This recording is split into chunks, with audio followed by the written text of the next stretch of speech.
College की सबसे शांत और मशहूर लड़की सुपरमार्केट में चोरी कर रही थी, लेकिन मैंने उसे रंगे हाथों पकड़ लिया और अपने फोन में सबूत रिकॉर्ड कर लिया। ये देखते ही वो तुरंत भागने की कोशिश करने लगी, पर मैंने आगे बढ़कर उसे पीछे से पकड़ लिया। मिस कैंपसबेल, आप गिरफ्तार की जाती हैं। उसकी हैरान निगाहों के बीच मैं उसे एक खाली गोदाम में खींच लाया। बाई निंगबिंग ने अपने बैग को सीने से कसकर चिपका रखा था और कोने में सिमट कर खड़ी थी, बहुत बेबस महसूस कर रही थी। क्या इत्तेफाक है क्लासमेट, ये सुपरमार्केट मेरे पापा का है। तुम नहीं चाहोगी कि टीचर्स और बाकी बच्चों को इस बारे में पता चले, सही कहा ना? सब कुछ बाहर निकालो। क्या चाहती हो कि मैं तुम्हारी तलाशी लूं? निंगबिंग ने ऊपर देखा। उसकी आंखों में आंसू भर आए थे, लेकिन उसने एक आंसू भी नहीं गिरने दिया और न ही एक शब्द बोला। उसने बस अपना बैग खोला और उसमें रखी ब्रेड के 3 टुकड़े बाहर निकाल दिए। मैंने मन ही मन आह भरते हुए उसे बेवकूफ कहा। उसने सबसे सस्ती वाली ब्रेड उठाई थी।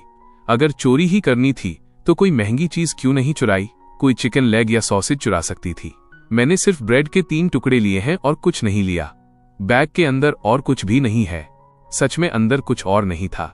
सीसीटीवी कैमरे में भी मैंने उसे सिर्फ ब्रेड के 3 टुकड़े उठाते ही देखा था। लेकिन मैं इस वक्त निंगबिंग को वापस नहीं जाने दे सकता, क्योंकि मेरी पिछली जिंदगी में आज ही के दिन मैंने उसे शेल्फ से सामान चुराते देखा था। हम एक ही क्लास में थे, इसलिए उसे शर्मिंदा होने से बचाने के लिए मैंने जानबूझकर अनदेखा कर दिया था। लेकिन अगली सुबह मुझे क्लास में पता चला कि एक कार एक्सीडेंट में उसकी मौत हो गई। वो कार एक्सीडेंट सुपरमार्केट से उसके निकलने के तुरंत बाद हुआ था। हालांकि मुझे एक्सीडेंट का सही वक्त नहीं पता, लेकिन मैंने ठान लिया था कि चाहे कुछ भी हो जाए, मैं उसे अभी वापस नहीं जाने दूंगा। जब तक वो आज का दिन सुरक्षित गुजार ले, चाहे उसे पूरी रात यहीं क्यों न रुकना पड़े, सब चलेगा। ये सोचते ही मैंने उसका बैग हाथ में लिया और अविश्वास से उसे देखने लगा। मैंने बैग का सारा सामान टेबल पर पलट दिया। किताबें, पेन, पेंसिल और एक फटा हुआ पेंसिल बॉक्स और एक सफेद रंग की चीज। ये देखकर बाई निंगबिंग का चेहरा लाल हो गया। वो तुरंत उसे छीनने के लिए आगे बढ़ी, चीज झपट ली और जल्दी से बैग में फेंक दी। फिर उसने पूरी ताकत से बैग वापस खींचा, जिससे उसके बैग की तनी टूट गई। बाई निंगबिंग ने नजर उठाकर बेबसी से मुझे घूर कर देखा। उसकी आंखें हल्की लाल हो चुकी थीं। बस इतना ही था, सिर्फ ब्रेड के 3 टुकड़े। मैंने वो टूटा हुआ बैग फिर से छीन लिया और बेपरवाही से टेबल पर फेंक दिया। तुम्हें क्या लगता है मुझे बेवकूफ बनाना इतना आसान है? इतना बड़ा बैग लेकर आई और सिर्फ 3 सबसे सस्ती ब्रेड चुराई? तुम्हारी आस्तीनें फूली हुई लग रही हैं, क्या अंदर कुछ और छुपा रखा है? बाई निंगबिंग ने जल्दी से सर झुका लिया और पीछे हट गई। चलो जिप खुद ही खोल लो। मेरे खोलने का इंतजार मत करो, वरना कल पूरे कॉलेज को पता चल जाएगा कि टॉप करने वाली सीधी साधी स्टूडेंट बाई निंगबिंग दरअसल सुपरमार्केट में चोरी करती है। बाई निंगबिंग तुरंत घबरा गई। प्लीज किसी को मत बताना, मैं तुम्हारी बात मानूंगी। बाई निंगबिंग ने धीरे धीरे अपनी जैकेट की जिप खोली। मैंने देखा कि अंदर की टी शर्ट कई बार धुलने की वजह से कॉलर से सिकुड़ चुकी थी। क्या तुम्हें साफ दिख रहा है? मैंने कुछ नहीं छुपाया है। मैं उसे ही देखता रहा। हम दोनों एक दूसरे के काफी करीब थे। बाई निंगबिंग के गालों पर हल्की सी लाली छा गई थी, जो कम ही देखने को मिलती थी। उसने जल्दी से अपनी नजरें फेर लीं। सिर्फ तुम्हारे कहने से बात खत्म नहीं हो जाती, मुझे खुद देखकर तसल्ली करनी होगी। निंगबिंग ने शर्म और गुस्से से अपना चेहरा दूसरी तरफ घुमा लिया। मैंने तुमसे झूठ नहीं बोला था। मैंने सिर्फ ब्रेड के 3 टुकड़े लिए थे और वो भी तुम्हें वापस दे दिए हैं। क्या अब मैं जा सकती हूं? जब बात यहां तक पहुंच ही गई थी तो मेरे पास उसे रोकने की कोई वजह नहीं बची थी। मेरी तरफ से कोई जवाब न पाकर निंगबिंग ने तुरंत बाहर जाने की कोशिश की। रुको। बाई निंगबिंग ने मुड़कर थकी हुई नजरों से मुझे देखा। क्या तुम्हें बहुत भूख लगी है? ये बात सुनकर निंगबिंग ने अपना सर झुका लिया और चुप रही। जाने से पहले इसे खत्म करो। ये कहते हुए मैंने ब्रेड का पैकेट फाड़ दिया। मैंने इसे फाड़ दिया है, अब ये बिक नहीं सकती। इसे खा लो। कुछ ही सेकंड बाद बाई निंगबिंग धीरे धीरे ब्रेड को अपने मुंह तक ले गई और छोटे छोटे बाइट्स लेने लगी। फिर वो तेजी से खाने लगी। ये देखकर मेरे चेहरे पर भी एक सुकून भरी मुस्कान आ गई। लेकिन अचानक बाई निंगबिंग की आंखों में आंसू छलक आए। बाई निंगबिंग रोने लगी। शुरुआत में पकड़े जाने से लेकर तलाशी लिए जाने तक उसने जिद्दी बनकर एक आंसू भी नहीं बहाया था। लेकिन जैसे ही ब्रेड का पहला टुकड़ा मुंह में गया, वो खुद को रोक नहीं पाई। मैं उसे चुपचाप देखता रहा और उसकी तरफ ब्रेड का एक और टुकड़ा बढ़ा दिया। मुझे नहीं पता था कि निंगबिंग के परिवार में ऐसा क्या हुआ था जिसने एक होनहार और संस्कारी स्टूडेंट को सुपरमार्केट से ब्रेड चुराकर खाने पर मजबूर कर दिया।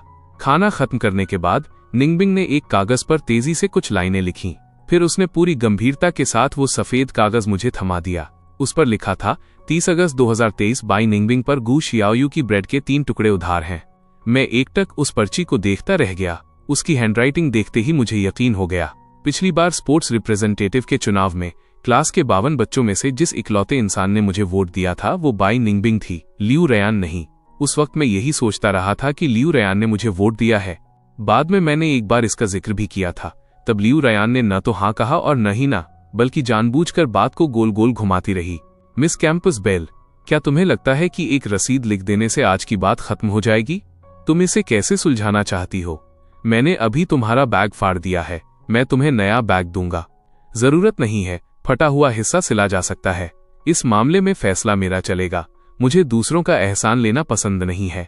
इतना कहकर मैं बाई निंगबिंग को बैग वाले सेक्शन में ले गया। बाई निंगबिंग की नजर तुरंत एक गुलाबी रंग के बैग पर जाकर टिक गई। वो उसमें काफी दिलचस्पी ले रही थी और मुझे भी वो गुलाबी बैग जाना पहचाना सा लगा। थोड़ा ध्यान से सोचा तो याद आया, मेरा बैग भी तो इसी का ब्लू वर्जन है। लो, ये तुम्हारे लिए है। मुझे नहीं चाहिए, मेरा बैग वैसे भी पुराना था। अगर तुम चाहती हो कि आज की बात स्कूल में फैले तो तुम मना कर सकती हो। बाई निंगबिंग बेबस थी और चुपचाप बैग लेने के अलावा उसके पास कोई रास्ता नहीं था, लेकिन उसने तुरंत वही पर्ची निकाली और उसमें एक बैग भी जोड़ दिया। जब तुमने रसीद लिखी दी है तो थोड़ा और रुको। मैंने उसके हाथों में एक गुलाबी रंग का पेंसिल बॉक्स थमा दिया। मुझे ये नहीं चाहिए। अगर तुम आज की बात, मेरे पास इतने पैसे नहीं हैं कि मैं तुम्हें वापस लौटा सकूं। मेरा इरादा तुमसे पैसे वापस लेने का नहीं है, या फिर तुम चुकाने का कोई और तरीका सोच सकती हो। बाई निंगबिंग ने अजीब से एक्सप्रेशन के साथ अपना सर थोड़ा सा झुकाया। मुझे मुस्कुराकर अपनी तरफ देखता पाकर उसने तुरंत अपनी नजरें हटा लीं। कोई और तरीका? इसके बाद मैं निंगबिंग के साथ सुपरमार्केट में आगे घूमता रहा, लेकिन जैसे ही हम एक खास सेक्शन में पहुंचे, निंगबिंग शर्म के मारे मुंह फेरकर वहां से जाने लगी। रुको, अगर चाहती हो कि आज की बात स्कूल में न फैले तो जैसा मैं कह रहा हूं, सुनो, मैं एक बिगड़ा हुआ लड़का हूं और एक बिगड़ा हुआ लड़का कुछ भी कर सकता है। मुझे नहीं चाहिए। नहीं, इसे अपने पास रखो। ये उधार चुकाने वाला कागज हमेशा काम आएगा। ठीक है, अब तुम जा सकती हो। सड़क पर गाड़ियों का ध्यान रखना और सही सलामत घर पहुंचना।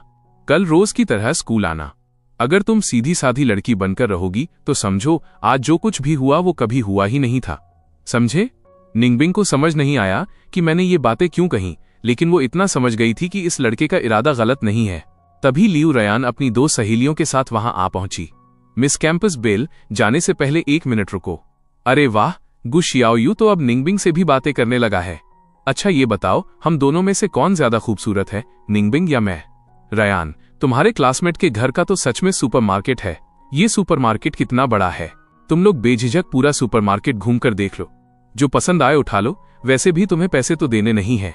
लियू रयान की बात सुनकर उन दोनों लड़कियों ने भी कोई संकोच नहीं किया और सुपरमार्केट से सामान चुनना शुरू कर दिया। कुछ ही देर में वे दोनों लड़कियां ढेर सारे पोटैटो चिप्स और स्नैक्स खुशी खुशी उठाकर ले आईं और सारा सामान बिलिंग काउंटर पर रख दिया। कुल मिलाकर 500 युआन हुए। पर रयान ने तो कहा था कि हमें पैसे नहीं देने होंगे। गु शियाओयू, तुम्हारा क्या मतलब है? क्या तुम लोग यहाँ सामान खरीदने नहीं आई हो?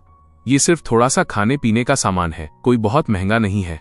हाँ, सही कहा, ज्यादा महंगा नहीं है। क्या तुम हमें इतनी सी ट्रीट भी नहीं दे सकते? बाई निंगबिंग ये सब देखकर हैरान थी। उसे लगा जैसे मैं आज बदल गया हूं। लियू रयान का चेहरा फक पड़ गया। अचानक उसके दिमाग में एक बात आई। कहीं तुमने मुझे कल मॉल में क्लास मॉनिटर के साथ शॉपिंग करते हुए तो नहीं देख लिया था? गु शियाओयू, मैं और मॉनिटर तो बस अचानक टकरा गए थे। तुम इतने छोटी सोच वाले क्यों हो? तुम्हारी इन फालतू बातों का अभी से क्या लेना देना?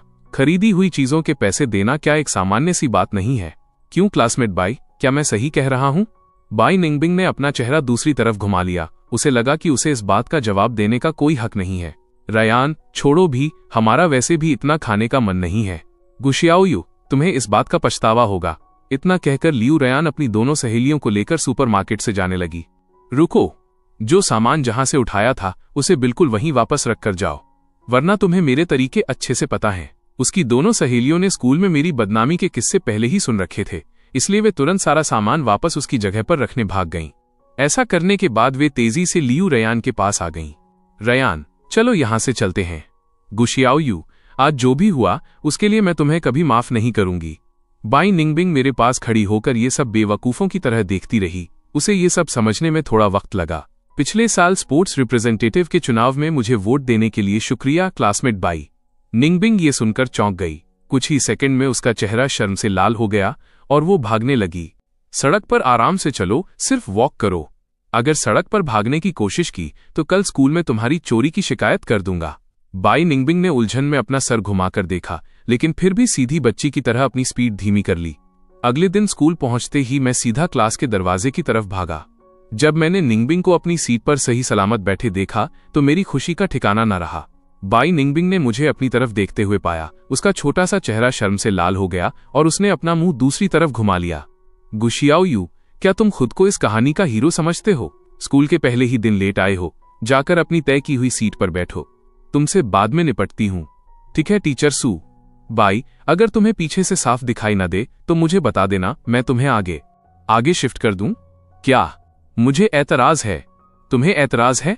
गुशियाओयू, तुम खुद को समझते क्या हो? सीटें मार्क्स के हिसाब से तय होती हैं। निंगबिंग के फाइनल एग्जाम्स के वक्त घर में कोई इमरजेंसी आ गई थी, इसलिए उसके पेपर छूट गए थे। वरना तुम्हें क्या लगता है अपनी नीचे से दूसरी रैंक के साथ तुम निंगबिंग के बगल में बैठ पाते? मैं तुम्हें चेतावनी दे रही हूं, क्लास के दौरान उसकी पढ़ाई में अड़चन मत डालना। अगर मैंने तुम्हें पकड़ा तो बाजार के बीचों बीच स्टेज पर खड़ा कर दूंगी। टीचर, इसकी जरूरत नहीं है। मैं अगले मंथली एग्जाम्स में अपने मार्क्स वापस ले आऊंगी। बहुत बढ़िया निंगबिंग, बस हिम्मत मत हारना। अगर गु शियाओयू तुम्हें तंग करे तो मुझे बताना। तंग करना किसे कहते हैं? मैंने आगे बढ़कर बाई निंगबिंग की नाजुक बाह पर उंगली मार दी। क्या इसे तंग करना कहते हैं? लड़की के गाल पल भर में लाल हो गए। उसने तुरंत अपना मुंह दूसरी तरफ घुमा लिया। मैंने गरम गरम कीमा बन का पैकेट निकाला और बाई निंगबिंग की तरफ बढ़ा दिया। ब्रेक में अपना पेट भर लेना। मुझे यह नहीं चाहिए। ना कहने की हिम्मत भी मत करना, समझे? लड़की ने तुरंत डर के मारे चुपचाप बन ले लिए। उसकी खूबसूरत आंखों ने मुझे एक गुस्से भरी नजर दी। हाँ, ऐसे ही सीधी बच्ची बनकर रहो। देखते ही देखते वक्त बीत गया और आखिर में छुट्टी की घंटी बज गई। मिस कैंपस बेल, जल्दी से बन खा लो। मुझे भूख नहीं है। अच्छा तो बताओ, क्या तुमने सुबह कुछ खाया था? मैं सुबह नहीं खाती। मुझे गुस्सा दिलाने से पहले चुपचाप खा लो। बाई निंगबिंग ने मुझे देखा और बेबस होकर अपना सर झुका लिया। वो बन को मुंह तक ले गई और छोटे छोटे बाइट्स लेने लगी। जैसे ही उसका पहला बाइट अंदर के कीमे तक पहुंचा, उसकी आंखों में चमक आ गई। उसने तेजी से एक बन और कुछ बाइट्स में दूसरा भी खत्म कर दिया। मैं सुकून भरी नजरों से ये सब देखता रहा। दूसरा बन खत्म करने के बाद भी प्लास्टिक बैग में 2 बन बचे हुए थे। बाई निंगबिंग ने उन्हें देखा, 2 सेकंड हिचकिचाई और फिर बन वापस रख दिए। मेरा पेट भर गया है, बाकी के मैं लंच में खा लूंगी। मैंने तुमसे खाने को कहा है तो खाओ, मेरे सामने फालतू बातें मत करो। निंगबिंग अपनी ठंडी और खूबसूरत नजरों से मुझे घूरने लगी, मानो उस पल वो बगावत करना चाहती हो। अभी भी मुझे घूरने की हिम्मत कर रही हो? फिर से घूरो, फिर देखना। बाई निंगबिंग बेचारी सी दिखने लगी। उसने चुपचाप तीसरा बन अपने छोटे से मुंह के पास ला दिया। आज मौसम बहुत अच्छा है, वॉकिंग के लिए मैदान में जाना सही रहेगा।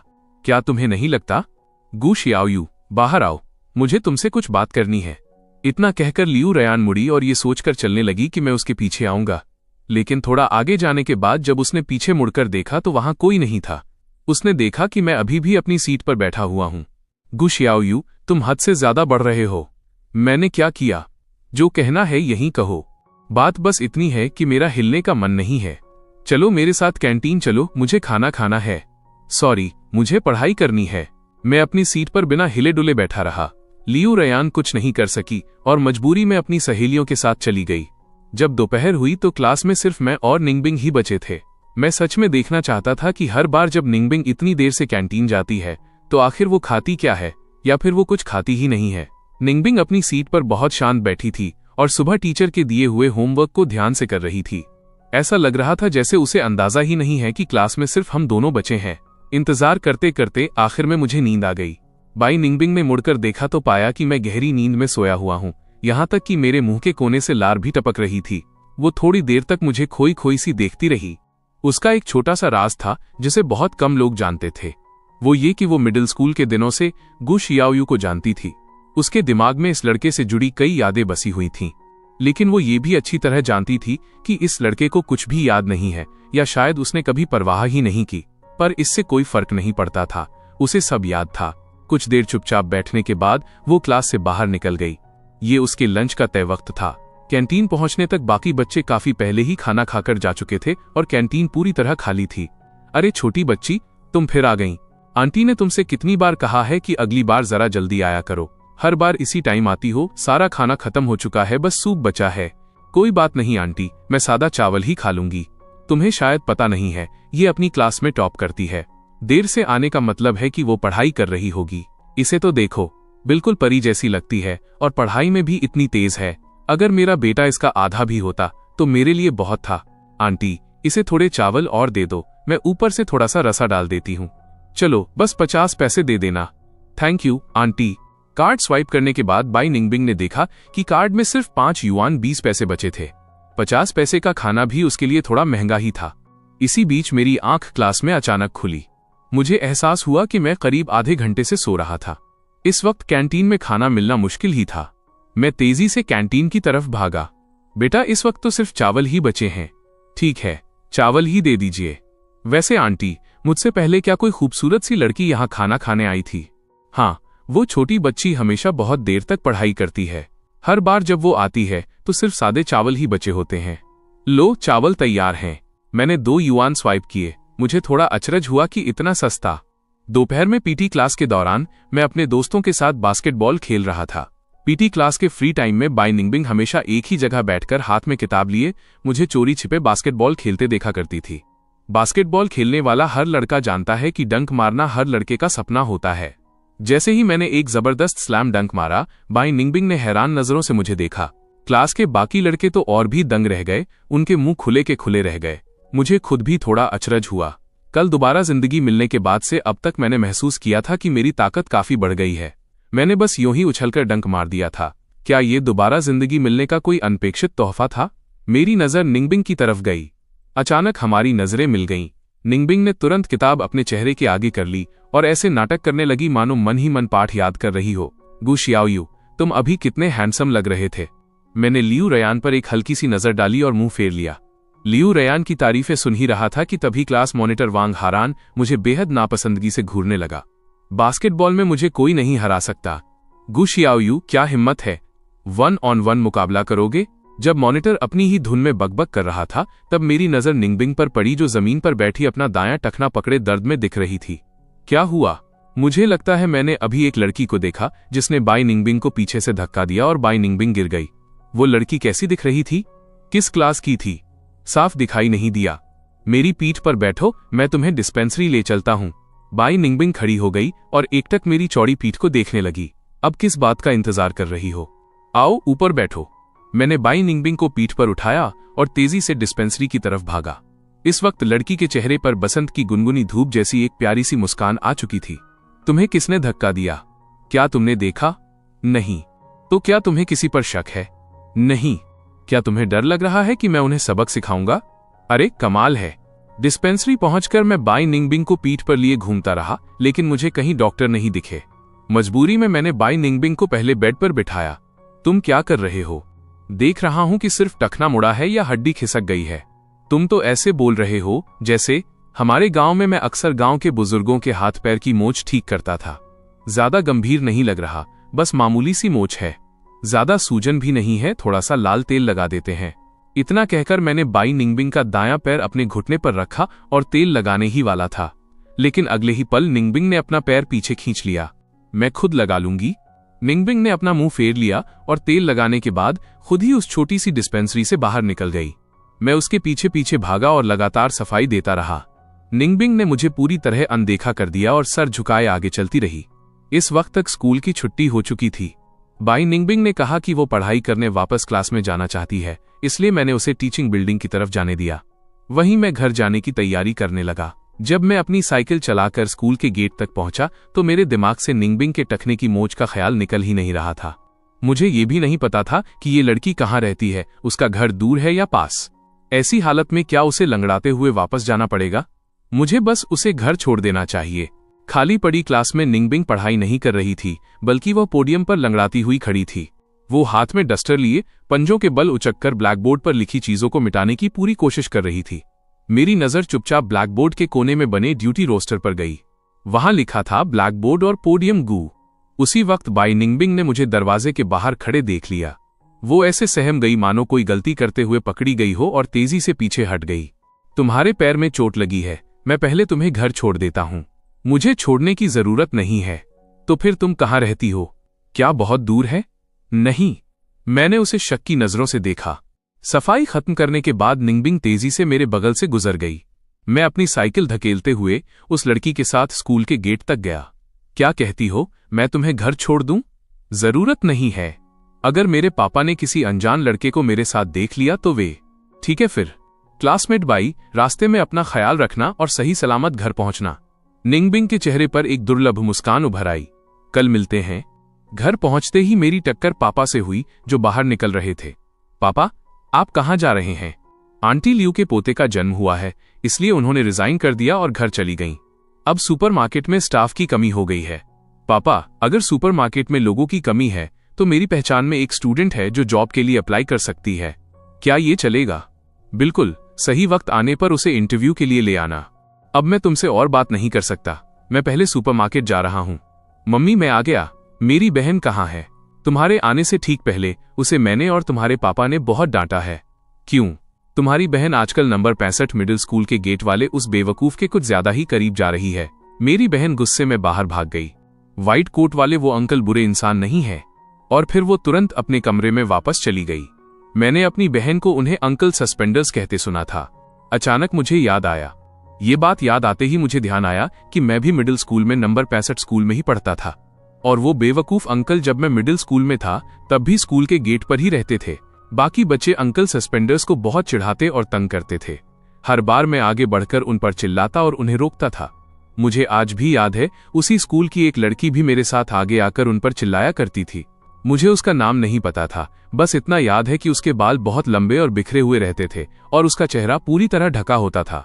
अंकल सस्पेंडर्स उसे देखकर हमेशा मुस्कुराया करते थे। मम्मी, मुझे लगता है कि किसी को डांटने से पहले आपको पूरी बात समझ लेनी चाहिए। अपनी बहन को डांटने से पहले चलिए मैं आपको एक राज बताता हूँ। जब मैं मिडिल स्कूल में था तब मेरी भी उन अंकल सस्पेंडर्स से बहुत अच्छी पटती थी। सच में? हाँ बिल्कुल, क्योंकि वे अंकल बहुत सीधे हैं और कभी किसी को परेशान नहीं करते। लेकिन स्कूल के बहुत से बच्चे उन्हें तंग करते थे, इसलिए मैंने कई बार उन्हें बचाया था। बिल्कुल सही, वे अंकल बहुत अच्छे हैं। आज दोपहर में भी मैंने एक बहुत सुंदर दीदी को उन्हें खाना खिलाते देखा था। तुमने उनकी हिफाजत की। भाई को तुम पर बहुत गर्व है। लेकिन अगर कभी कोई ऐसी बात हो जो तुमसे न संभले तो भाई को जरूर बताना। भाई हमेशा तुम्हारे साथ है, समझी? ओके भाई। दूसरे दिन की पहली क्लास बायोलॉजी की थी। इस वक्त लेक्चर सुनना मेरे लिए किसी काम का नहीं था। मेरी पुरानी बुनियाद ही कमजोर थी। अब लेक्चर सुनना मेरे लिए किसी सर के ऊपर से जाने वाली किताब जैसा था। देखते ही देखते मुझे नींद आ गई। बाई निंगबिंग ने मुझे सोते हुए देखा और चुपके से 2 बन निकालकर अपने लाए हुए प्लास्टिक के डिब्बे में रख लिए। सच तो यह है कि मेरी नजर उस पर पड़ गई थी, बस मैंने उसे टोका नहीं। करीब 10 मिनट बाद मेरी आंख खुल गई। मुझे जगता देख वो तुरंत मुड़ गई और एकदम गंभीर बनने का नाटक करने लगी। मैंने अभी चुपके से 2 बन खा लिए। तो खा लिए तो क्या हुआ? मुझे रिपोर्ट क्यों दे रही हो?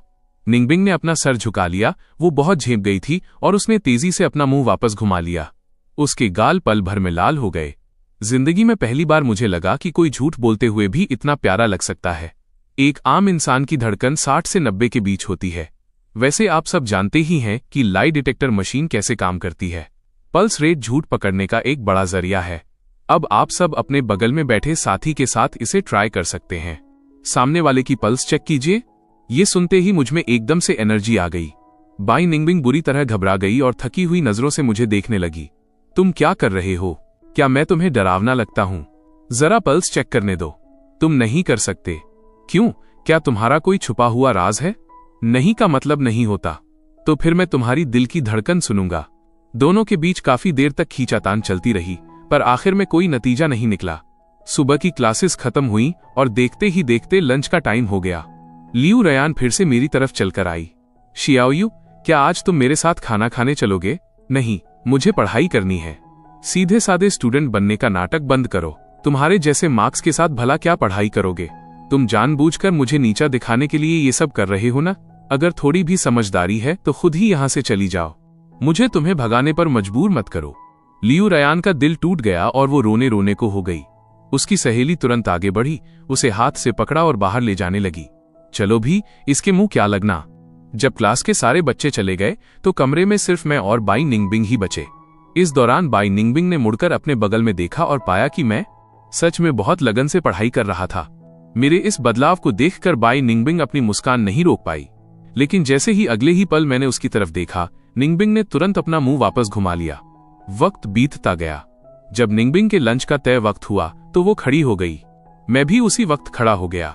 वाह, पढ़ाई करने में कितना मजा आता है। कैंटीन में तो अब तक सारा खाना खत्म हो चुका होगा। न पे छोटी ई की मात्रा पे अंक की मात्रा ग ब इंग ने मुझे पूरी तरह अनदेखा किया और चुपचाप क्लास से बाहर निकल गई। वहीं मैं आराम से उसके पीछे पीछे चलने लगा। कैंटीन की खिड़की पर पहुंचकर कैंटीन वाली आंटी ने निंगबिंग के सादे चावल की कीमत 50 पैसे लगाई, लेकिन मेरे सादे चावल के 2 युआन वसूल किए। यह देखकर मैं काफी उलझन में पड़ गया। मैं उस टेबल की तरफ बढ़ा जहां निंगबिंग खाना खा रही थी और उसके बगल में बैठ गया। मैंने अपना बैग उठाया और सुपरमार्केट से लाए सारे स्नैक्स टेबल पर रख दिए। हे, मुझे पता था कि देर तक पढ़ाई करने पर खाना नहीं मिलेगा, इसलिए मैं स्नैक्स ले आया था। मैंने chicken leg, soya sauce, egg और चाइनीज सॉसेज के पैकेट फाड़े और उन्हें अपनी प्लेट में रख लिया। अरे, आज मुझे क्या हो गया है? भूख ही नहीं लग रही। कहीं ऐसा तो नहीं कि मैं रोज ये स्नैक्स बहुत ज्यादा खा लेता हूँ।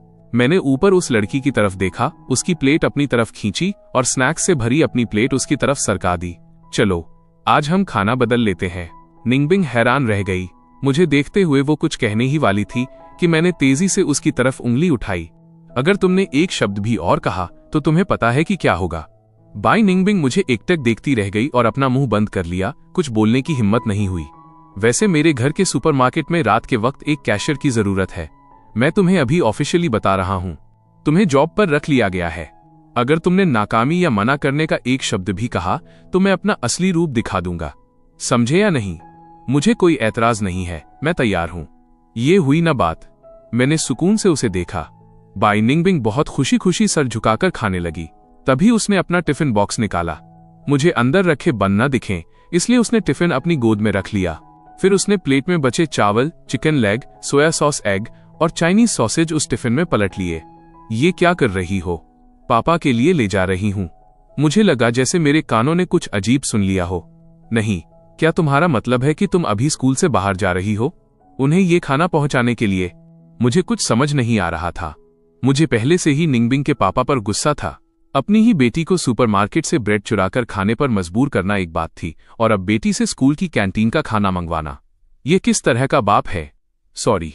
अब तुम क्या कर रही हो? मेरा पेट भर चुका है। मुझे ये खाना देने के लिए थैंक यू, मैं सच में बहुत शुक्रगुजार हूं।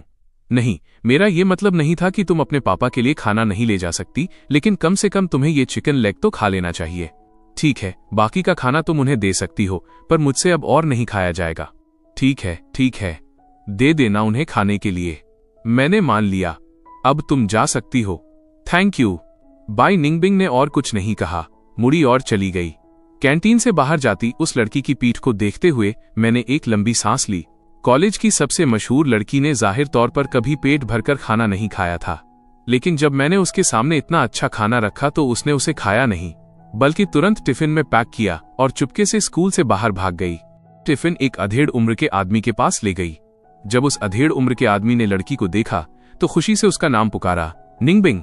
लेकिन अगले ही पल वो किसी ऐसे बच्चे की तरह बर्ताव करने लगा जिसने कोई गलती कर दी हो।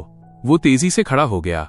सॉरी, मुझे दिखा ही नहीं कि निंगबिंग कब स्कूल से बाहर आई, वो बुदबुदाया। उसकी बात करने का तरीका किसी 5-6 साल के बच्चे जैसा था। क्योंकि निंगबिंग बहुत तेज भागी, इसलिए पापा को दिखी ही नहीं। निंगबिंग बहुत तेज भागी, पापा उसे पकड़ नहीं पाए। वो अधेड़ आदमी अपनी बेटी के शब्दों को किसी छोटे बच्चे की तरह दोहरा रहा था। बाई निंगबिंग ने प्यार से उसे देखा और टिफिन उसकी तरफ बढ़ा दिया। खाना खाने का टाइम हो गया है, ये लो chicken leg. Chicken leg, chicken leg. आदमी बहुत एक्साइटेड हो गया, लेकिन उसने हाथ बढ़ाकर टिफिन नहीं लिया। वो घबराकर निंगबिंग को देखने लगा। निंगबिंग, तुम खाओ। निंगबिंग, जल्दी खा लो, बुरे लोग आ रहे हैं। मैंने खा लिया है, मैंने 2 बन खाए थे। पापा, तुम जल्दी से खा लो, बुरे लोग आ रहे हैं। उसने चिकन लेग आदमी के मुंह के पास किया। आदमी ने तुरंत चिकन लेग का एक बड़ा सा बाइट लिया और बड़े मजे से खाने लगा। अच्छा लग रहा है? अच्छा है, बहुत अच्छा है। ठीक उसी वक्त नंबर 65 मिडिल स्कूल के गेट पर छोटे बालों वाली एक छोटी सी लड़की बाहर निकली। उसके हाथ में अभी अभी खरीदा हुआ पाइनएप्पल बन था, लेकिन उसने देखा कि बाई निंगबिंग पहले से ही अंकल सस्पेंडर्स को खाना खिला रही थी। दोपहर में स्कूल की छुट्टी के बाद मैंने निंगबिंग से कहा, चलो मेरे साथ सुपरमार्केट चलो। क्या हुआ, नर्वस हो? इसमें नर्वस होने की क्या बात है? बस ये समझो कि आगे चलकर मेरे पापा का सर एक बड़ी सी मूली है। वे जो भी कहें बस मुस्कुराकर हाँ में सर हिला देना। सुपरमार्केट पहुंचने के बाद मैंने निंगबिंग से कहा कि वो थोड़ी देर बाहर इंतजार करे, मैं पहले अंदर जाता हूं। वो लड़की वहीं खड़ी रहकर सीधी बच्ची की तरह सर हिलाती रही, लेकिन अपनी आस्तीन को बार बार ऐंठती उसकी उंगलियां उसकी घबराहट साफ बयां कर रही थीं। क्योंकि इस बार वो सिर्फ बॉस से मिलने नहीं आई थी, बल्कि गु शियाओयू के पापा से मिलने आई थी। हालांकि वो जानती थी कि उसके पापा से मिलने का उसके लिए कोई खास मतलब नहीं है, फिर भी वो हद से ज्यादा नर्वस थी।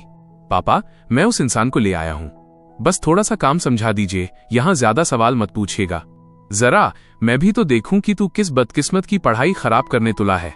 हम बाप बेटे बाहर आए। दरवाजे पर खड़ी बाई निंगबिंग तुरंत मुड़ी। नमस्ते अंकल। अरे वाह, अबे नालायक, तू इतनी मासूम सी लड़की को कहां से उठाकर ले आया? मुझे लगा कोई लड़का होगा। तुझे डर नहीं लगता कि इसका बाप आकर तुझे जान से मार देगा? अरे ये तो मेरी क्लासमेट है। ये लड़की तो पहली नजर में ही किसी बड़े खानदान की राजकुमारी लगती है, इसे भला पैसों की क्या कमी होगी? तूने इसे किसी झांसे में तो नहीं फंसाया? मैंने कोई झांसा नहीं दिया, ये खुद अपनी मर्जी से आई है। फिर भी नहीं चलेगा, लड़की की पढ़ाई खराब मत कर। इतना कहते ही उन्होंने मेरी पीठ पर एक लात मारी और मुझे सुपरमार्केट से बाहर खदेड़ दिया। मैं सुपरमार्केट के दरवाजे से बाहर निकला और झेपते हुए अपना सर खुजलाने लगा। गु शियाओयू, मैं पहले घर जा रही हूं। इतना कहकर उसने अपना सर झुका लिया। उसका मुंह अजीब तरह से कस गया, फिर वह जाने के लिए मुड़ गई। देर हो रही है, अगर पापा ने मुझे नहीं देखा तो वे परेशान हो जाएंगे। मैं पहले चलती हूं। उसने अंदर की बहस सुन ली थी, हालांकि उसे साफ सुनाई नहीं दिया था। उसे बस इतना पता चला कि बाप बेटे के बीच झगड़ा हो रहा है। एक कम उम्र लड़की का दिल हमेशा नाजुक और झिझक से भरा होता है। वो नर्वस लेकिन ढेरों उम्मीदों के साथ आई थी, पर इस वक्त अंदर का झगड़ा सुनते ही वो बिखर गई। वह खुद को ही इस झगड़े की वजह मानकर कोसने लगी। रुको, थोड़ा सा और इंतजार कर लो, बस थोड़ी सी देर। अगर तुमने यहां से जाने की हिम्मत की तो मैं तुमसे बिल्कुल प्यार से पेश नहीं आऊंगा। तो फिर झगड़ा मत करो, बेफिक्र रहो। असली मर्द कभी भी झगड़ों से मामले नहीं सुलझाते। ओल्ड एंग, अगर तुम इसे यहां काम करने दोगे तो मैं इस मंथली एग्जाम में क्लास के टॉप 40 में आकर दिखाऊंगा। सच में? तो फिर उसे जल्दी से अंदर बुलाओ। बाई निंगबिंग को मैं अंदर ले आया। लड़की, पहले मैं तुम्हें पूरा सुपरमार्केट घुमा देता हूं। निंगबिंग ने तुरंत एक नोटबुक और पेन निकाल लिया, मानो वो हर बात बहुत ध्यान से सुन रही हो। पापा ने निंगबिंग के गुलाबी बैग को देखा और शायद उन्हें कुछ एहसास हुआ, पर उन्होंने बात को जाहिर नहीं होने दिया। बेटा, इसकी कोई जरूरत नहीं है। यहां तुम्हारे करने लायक कोई भारी काम नहीं है। वैसे भी तुम रात में बस थोड़ी देर के लिए ही आ सकती हो, सही कहा ना? हाँ। वे दोनों आगे आगे चल रहे थे। मैं पीछे पीछे चलते हुए निंगबिंग को एक सीधी साधी बेटी की तरह चलते देख रहा था और मेरे चेहरे पर एक हल्की सी मुस्कान आ गई। पापा चलते चलते उस लड़की को वे आम काम समझाने लगे जो उसे रोज करने थे। हालांकि काम बहुत कम और आसान था, फिर भी बाई निंगबिंग बहुत गंभीरता से नोट्स बना रही थी। पूरा चक्कर लगाने के बाद तीनों वापस बिलिंग काउंटर पर आ गए। तुम अपनी क्लासमेट को पैसे कलेक्ट करना सिखा दो, मैं घर जा रहा हूं। ठीक है, तुम पहले थोड़ा घूम लो और सब समझ लो। मैं तुम्हारे लिए प्रोसेस और ऑपरेशन के नोट्स खुद लिख दूंगा। निंगबिंग जब चक्कर लगाकर वापस आई तो उसने देखा कि मेरे हाथ में नोट है और उसने अपना छोटा सा हाथ आगे बढ़ा दिया। निंगबिंग ने मुझे देखा और हाथ आगे नहीं बढ़ाया। ये इस सुपरमार्केट की परंपरा है, महीने की शुरुआत में ही एडवांस सैलरी दे दी जाती है। यहाँ के सारे एम्प्लॉइज के साथ ऐसा ही होता है। मैं अब घर निकल रहा हूँ छोटे बॉस। मैंने तेजी से पैसे जेब में रखे और एम्प्लॉय की तरफ सर हिला दिया। ठीक है, रास्ते में संभाल कर जाना। बाई निंगबिंग मानो सब कुछ समझ चुकी थी और मुझे शांत नजरों से घूर रही थी। ये कैसी नजरों से देख रही हो? क्या तुम्हें लग रहा है कि ये बहुत कम है? मुझे एडवांस में पैसे नहीं चाहिए। मैं बाकी एम्प्लॉयज के साथ ही सैलरी लेना चाहती हूँ। तुम्हारी इतनी हिम्मत कि बॉस की बात टालोगी? मानो या न मानो, मैं तुम्हें नौकरी से निकाल दूंगा। बाई निंगबिंग की खूबसूरत और शांत आंखों ने चुपचाप मुझे देखा। उसके चेहरे के एक्सप्रेशन मानो कह रहे थे, बस इतनी सी बात? लगता है तुम चाहते हो कि 30 तारीख को तुमने जो किया वो मेरे पापा को भी पता चल जाए। ये सुनते ही निंगबिंग घबरा गई और उसने तुरंत पैसे थाम लिए। तुम्हारे काम के घंटे कम हैं, इसलिए तुम्हें सबसे कम सैलरी मिल रही है, सिर्फ 500 युआन महीना। अगर तुम अच्छा काम करोगी तो मैं तुम्हारी सैलरी बढ़ा दूंगा। और हाँ, अगर तुमने मुझे खुश रखा तो सैलरी बढ़ाने पर बात की जा सकती है। बाई निंगबिंग का चेहरा पल भर में लाल हो गया। तुम क्या सोच रही हो? मेरा मतलब था कि तुम्हें थोड़ा ज्यादा मुस्कुराना चाहिए। बॉस को खुश करने का ये भी एक तरीका है, समझी? और मेरी पढ़ाई में भी मदद करना। मुझे यूनिवर्सिटी जाना है। मैं तुम्हारी मदद जरूर करूंगी। ठीक है, इस शनिवार को मेरे घर आना मत भूलना। रात को घर लौटने पर मैंने देखा कि मम्मी पापा लिविंग रूम में बैठे हैं और मुझे बड़ी गहरी नजरों से देख रहे हैं। बेटा, अगर तुम अपनी क्लास के टॉप 40 में नहीं आए तो अपने बाप को दोष मत देना। अरे सुनो, तुम कह रहे थे कि वो लड़की बहुत सुंदर है, क्या ये सच है? मैं तुमसे झूठ क्यों बोलूंगा? बिल्कुल परी जैसी लगती है। मुझे उम्मीद नहीं थी कि इस लड़के के हाई स्कूल में इतनी सुंदर लड़की भी पढ़ती है। सच में अजीब बात है, मैंने पेरेंट्स टीचर मीटिंग में उसे पहले कभी नहीं देखा। वैसे उस लड़की के घर वाले क्या करते हैं? उसकी शक्ल और तौर तरीके देखकर तो नहीं लगता कि वो किसी आम परिवार से है। आखिर उसे पैसों की इतनी सख्त जरूरत क्यों है? भैया 1 मिनट के लिए यहाँ आओ ना। क्या हुआ? भैया अपनी डोंग डोंग से सबसे ज्यादा प्यार करता है ना? क्या बात है बताओ। कल दोपहर में नंबर 65 मिडिल स्कूल चले जाओ ना। क्या तुम मेरी जगह पेरेंट्स टीचर मीटिंग अटेंड कर सकते हो? आखिर बात क्या है? मैंने मम्मी पापा से झूठ बोला था। पिछली सेमेस्टर के आखिरी में मैं टॉप 20 में नहीं आई थी, लेकिन मुझे क्लासेस अटेंड करनी है। बस इस एक बार के लिए चले जाओ। अच्छा, तो मैं टीचर से छुट्टी मांग लूंगा? क्या भैया अपनी प्यारी बहन को मुसीबत में देखकर उसकी मदद नहीं करेगा? ठीक है, लेकिन ये आखिरी बार है। तुम्हारा भाई अब सच में मन लगाकर पढ़ाई करने वाला है। वैसे मुझे भी तुमसे एक काम है। भैया तुम सबसे अच्छे हो। अगले दिन निंगबिंग ने देखा कि उसका डेस्कमैट स्कूल नहीं आया था। उसी वक्त मैं नंबर 65 मिडिल स्कूल पहुंचा। मैं खुद को उस जमाने वाले अंकल सस्पेंडर्स के बारे में सोचने से नहीं रोक पाया, और सच में मुझे वही जाना पहचाना चेहरा दिख गया। ये लीजिए आपके लिए lollipop. Thank you Xiaoyu. Uncle suspenders हमेशा जानते थे कि मेरा नाम क्या है। अब जब मैं बड़ा हो चुका हूं, मुझे उम्मीद नहीं थी कि वे मुझे अब भी पहचान लेंगे। जी हाँ, ये मैं ही हूं। बताइए, आप यहाँ इतने सालों से खड़े हैं, आखिर किस चीज का इंतजार कर रहे हैं? अपनी बेटी के स्कूल खत्म होने का इंतजार कर रहा हूँ। हे भगवान, वे अपनी बेटी के स्कूल खत्म होने का इंतजार कर रहे हैं, लेकिन वे हमेशा भूल जाते हैं कि उनकी बेटी का स्कूल बदल चुका है। अंकल, क्या आप इन्हें जानते हैं? बिल्कुल जानता हूँ। इनका परिवार बहुत बदकिस्मत रहा है। अभी इनकी हालत देखकर अंदाजा मत लगाओ। 90 के दशक में ये एक नामी और बड़े बॉस हुआ करते थे। बहुत अमीर थे। अंकल 90 के दशक में इतने बड़े बॉस थे, फिर इनकी ऐसी हालत कैसे हो गई? क्या आप जानते हैं अंकल, ये एक बहुत बड़ी कंपनी के मालिक थे। सैकड़ों लोग इनके नीचे काम करते थे। इनकी वाइफ एक बैले डांसर थी, किसी हीरोइन से कम नहीं लगती थी। जब दोनों साथ खड़े होते थे तो लगता था जैसे जोड़ियां आसमान में बनती हैं, एकदम परफेक्ट कपल। फिर क्या हुआ? किसी ने इनके खिलाफ गहरी साजिश रची। इनकी कंपनी डूब गई, भारी नुकसान हुआ, घर गाड़ी सब बिक गया। पूरा परिवार एक छोटे से किराए के कमरे में रहने को मजबूर हो गया। लेकिन मुसीबतें यहीं खत्म नहीं हुई।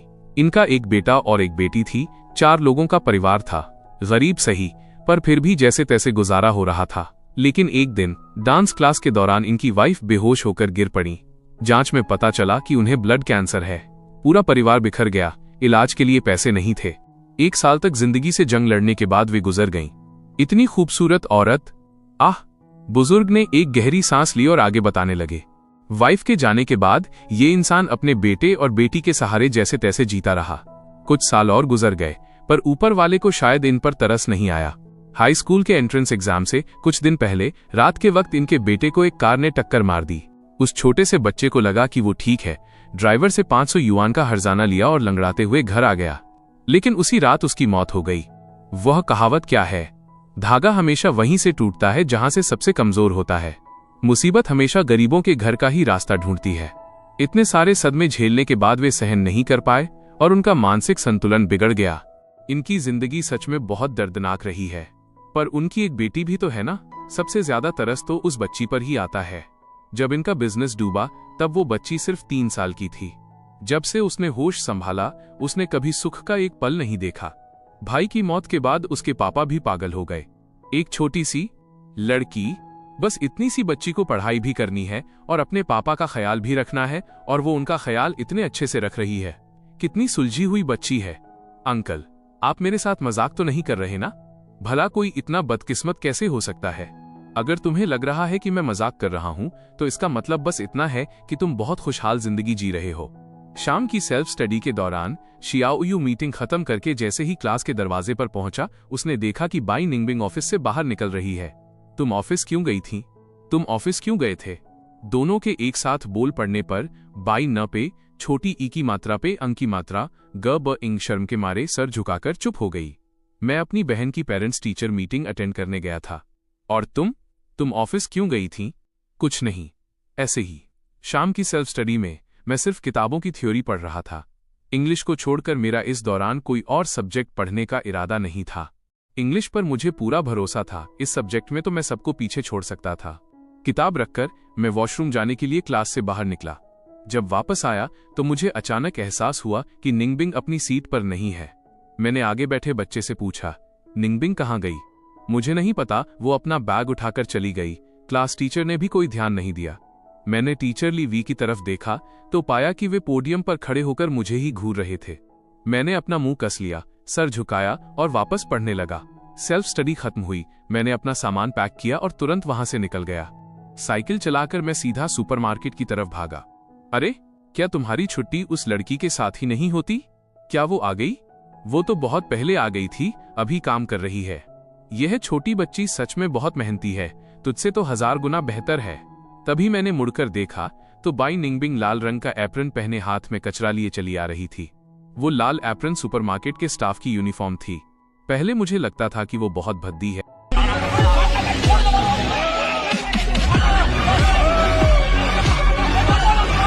लेकिन निंगबिंग पर वो एप्रन बहुत क्यूट लग रहा था।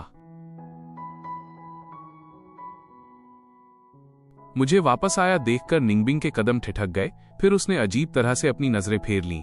अंकल, क्या खाली बोतलें भी फेंक दूं? हाँ, फेंक दो, बाहर डस्टबिन में डालाओ। लड़की ने सर हिलाया और तुरंत काम करने चली गई। अरे बस नाम के लिए काम करवाओ, बहुत है। महीने के सिर्फ 500 युआन मिलते हैं उसे, और तुम उससे गुलामों की तरह काम करा रहे हो। इतना बड़ा सुपरमार्केट है, तुम अकेले उसी से पूरी सफाई करवा रहे हो। उसने खुद अपनी मर्जी से सफाई करने को कहा था, मुझे मत कोस। क्या बात है? उसके लिए बड़ा दर्द जाग रहा है। मुझे तुमसे बात ही नहीं करनी, ओल्ड एंग। मैं काम में लगी निंगबिंग की तरफ बढ़ा। तुम ऑफिस इसलिए गई थी ना, ताकि टीचर से शाम की सेल्फ स्टडी से जल्दी छुट्टी मांग सको, और जब मैं वहां नहीं था तो चुपके से खिसक आई।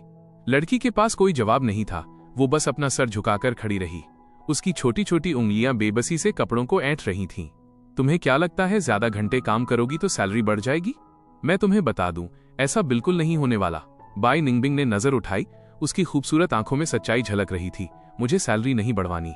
शाम की सेल्फ स्टडी 9 बजे खत्म होती है और मैं 10 बजे काम खत्म कर सकती हूँ। दिन में सिर्फ 1 घंटा काम करके महीने के 500 युआन मिल रहे हैं। इतना कहकर उसने अपना सर झुका लिया, मानो उसे कुछ याद आ गया हो।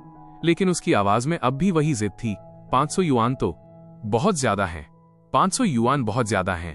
क्या तुम्हें दूसरों की सैलरी पता है?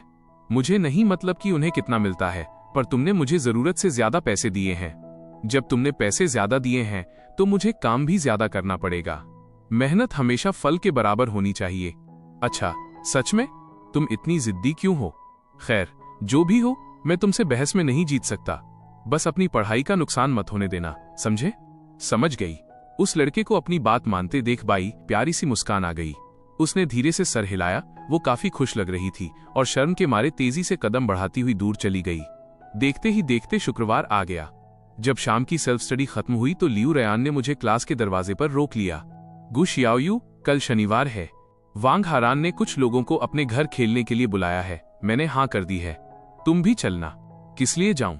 मुझे कल पढ़ाई करनी है। लियू रयान ने मेरी जाती हुई पीठ को देखा और चिल्लाई, पढ़ाई पढ़ाई? अब तो तुम्हें सिर्फ पढ़ाई का बहाना बनाना आता है। पढ़े रहो क्लास में सबसे नीचे। रात के 10 बज चुके थे। ये निंगबिंग के काम खत्म करने का वक्त था। मैंने निंगबिंग को कागज का एक टुकड़ा थमाया। ये मेरी सोसाइटी का एड्रेस और मकान नंबर है। कल कितने बजे आ रही हो? शायद दोपहर 1 बजे। ठीक है, मैं घर पर तुम्हारा इंतजार करूंगा। शनिवार को धूप खिली हुई थी। बिना बादलों का आसमान किसी सपने जैसा नीला लग रहा था। कल दोपहर 1 बजे की बात तय हुई थी, इसलिए बाई निंगबिंग दोपहर 12 बजे ही घर से निकल गई। सामने सोसाइटी का बड़ा और शानदार गेट देखकर उसके कदम ठिठक गए। इतने बड़े गेट को देखकर एक पल के लिए उसे लगा जैसे वो किसी पार्क में आ गई हो। तभी दरवाजे पर दस्तक हुई। मैं तुरंत दरवाजा खोलने भागा। दरवाजा खुला। लड़की झिझकती हुई बाहर खड़ी थी। अपनी पूरी जिंदगी में वो पहली बार किसी लड़के के घर आई थी। वहां क्यों खड़ी हो? जल्दी अंदर आओ, बेडरूम में चलते हैं। बाई निंगबिंग ने थोड़ा शर्माते हुए मुझे देखा। मुझे पहले अंकल और आंटी को नमस्ते करना चाहिए, फिर पढ़ाई शुरू करेंगे। घर पर कोई नहीं है, अभी यहाँ सिर्फ मैं और तुम हैं। ये सुनते ही निंगबिंग का चेहरा पल भर में लाल हो गया।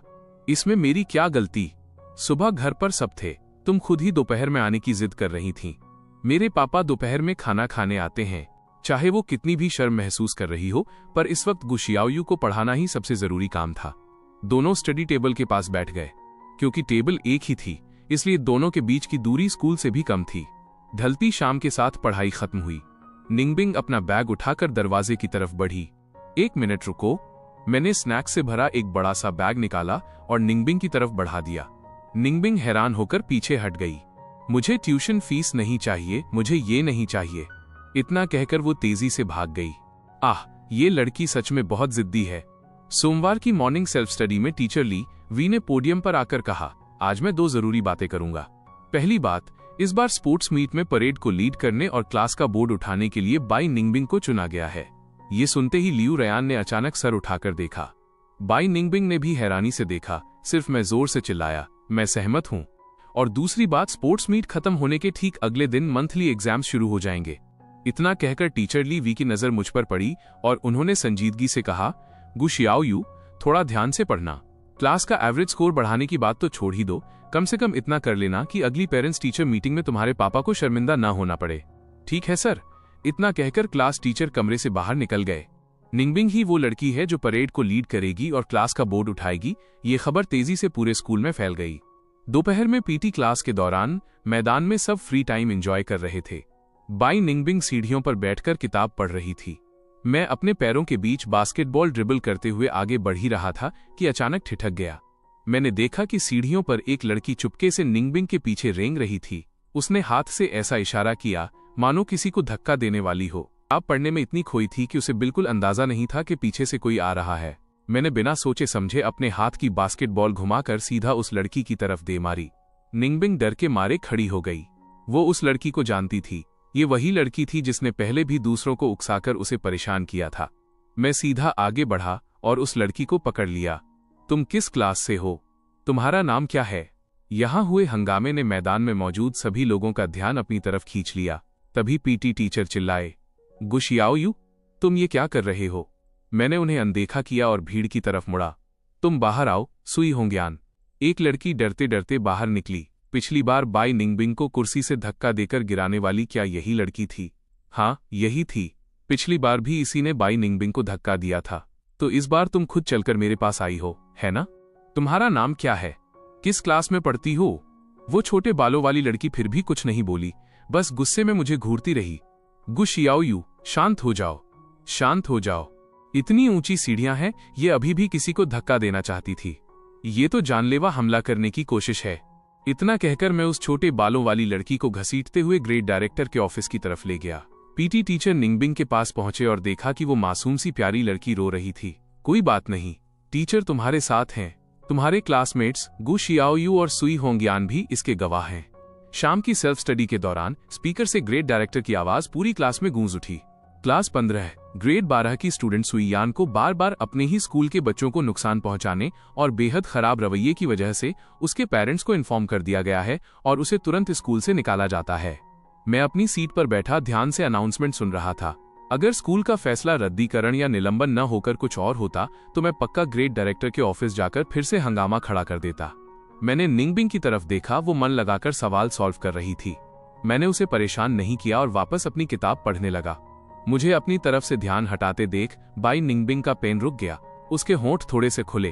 वो मुड़कर कुछ कहना चाहती थी, लेकिन आखिरकार उसने इरादा छोड़ दिया। अगली रात मैंने सुपरमार्केट में काम में लगी उस लड़की को देखा। वह पहले से ज्यादा शांत लग रही थी। रात के 10 बजे सुपरमार्केट बंद हो गया। घर जाओ, रास्ते में ध्यान रखना। पास में खड़ी लड़की वहां से नहीं गई। बाई निंगबिंग थोड़ी देर वहीं खड़ी रही और लाल आंखों से मुझे देखने लगी। शियाओयू, थैंक यू, लेकिन अगली बार इतने गुस्से में मत आया करो और खास तौर पर मेरी वजह से खुद को किसी मुसीबत या सजा में मत डालना। इतना कहकर उसने अपने आंसू रोके और तेजी से मुड़कर चली गई। उसकी दुबली पतली पीठ जल्द ही रात के घने अंधेरे में गायब हो गई। मैं काफी देर तक वहीं खड़ा रहा। आह बाई निंगबिंग, काश मैं तुमसे अपनी पिछली जिंदगी में थोड़े पहले मिला होता। आज के बाद से मैं हमेशा तुम्हारी हिफाजत करूंगा। जब मैं घर पहुंचा तो ओल्ड डेंग ने मुझे बेहद नापसंदगी से देखा।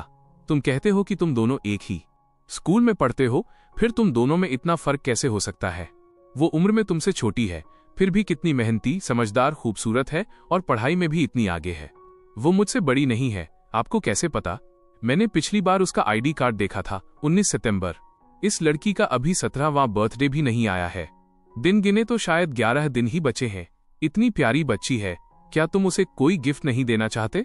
एक हफ्ते बाद मॉर्निंग ब्रेक के वक्त उस रात रोते हुए मुझसे वे सब बातें कहने के बाद निंगबिंग ने अगले ही दिन से जानबूझकर मुझसे दूरी बनानी शुरू कर दी थी। ऐसा लग रहा था मानो हम दोनों के बीच कोई अदृश्य दीवार खड़ी हो गई हो। बेशक मैं जानता था कि वो मुझसे नफरत नहीं करती, न ही वो एहसान फरामोश है। वो उस रात इसलिए रोई थी क्योंकि उसने मुझे उसके लिए बिना सोचे समझे कदम उठाते देखा था। वो डर गई थी कि कहीं मेरी वजह से मुझे कोई सजा न मिल जाए। वो हमेशा दूसरों का नुकसान न होने देने के बारे में सोचती थी, लेकिन उसने कभी अपने बारे में नहीं सोचा। मैंने एक गहरी सांस ली। इस वक्त मेरे दिमाग में कुछ और ही चल रहा था। बाई निंगबिंग के बर्थडे में बस कुछ ही दिन बचे थे। मुझे उस लड़की को क्या गिफ्ट देना चाहिए? तभी मैंने आगे की रो में बैठी दो लड़कियों को ये चर्चा करते सुना कि नी हाई सॉक्स के साथ कौन से जूते पहनने चाहिए, सफेद कैनवास शूज या नॉर्मल स्नीकर्स। सबसे बढ़िया मैच तो ब्लैक लेदर शूज का ही रहेगा ना? हाँ, पर मेरे पास तो ब्लैक लेदर शूज हैं ही नहीं। ये सुनते ही मुझे समझ आ गया कि निंगबिंग के पास भी पक्का ब्लैक लेदर शूज नहीं होंगे। अब मुझे उसका बर्थडे गिफ्ट मिल चुका था। किस्मत से पिछली बार निंगबिंग का टखना मुड़ा था, तो मुझे उसके जूते का साइज भी थोड़ा बहुत पता था। रात को घर पहुंचकर मैंने कहा, पापा मेरी एक मदद कर दीजिए। परसों की रात 19 सितंबर, एकदम साफ और सुहाना मौसम। इस वक्त क्लास की खिड़की के बाहर रात के आसमान में तारे टिमटिमा रहे थे। एकदम शांत और सपनों जैसा माहौल। बाय निंगबिंग एकटक आसमान को घूर रही थी और मन ही मन फैंटेसी बना रही थी कि रात के आसमान में दो एंजल्स आएं और उसे देखकर मुस्कुराएं, एक मम्मी और एक भाई। निंगबिंग ने सर झुकाया और रफ पेपर पर धीरे धीरे लिखा, हैप्पी बर्थडे निंगबिंग। इन सुंदर और साफ अक्षरों को देखकर बाय निंगबिंग के होठों पर एक मुस्कान आ गई, लेकिन जल्द ही वो मुस्कान एक ठंडी सांस के साथ फीकी पड़ गई। उसने तेजी से उन अक्षरों को काट दिया और पूरी तरह से मिटा दिया। उसने अपने बगल की खाली सीट की तरफ देखा।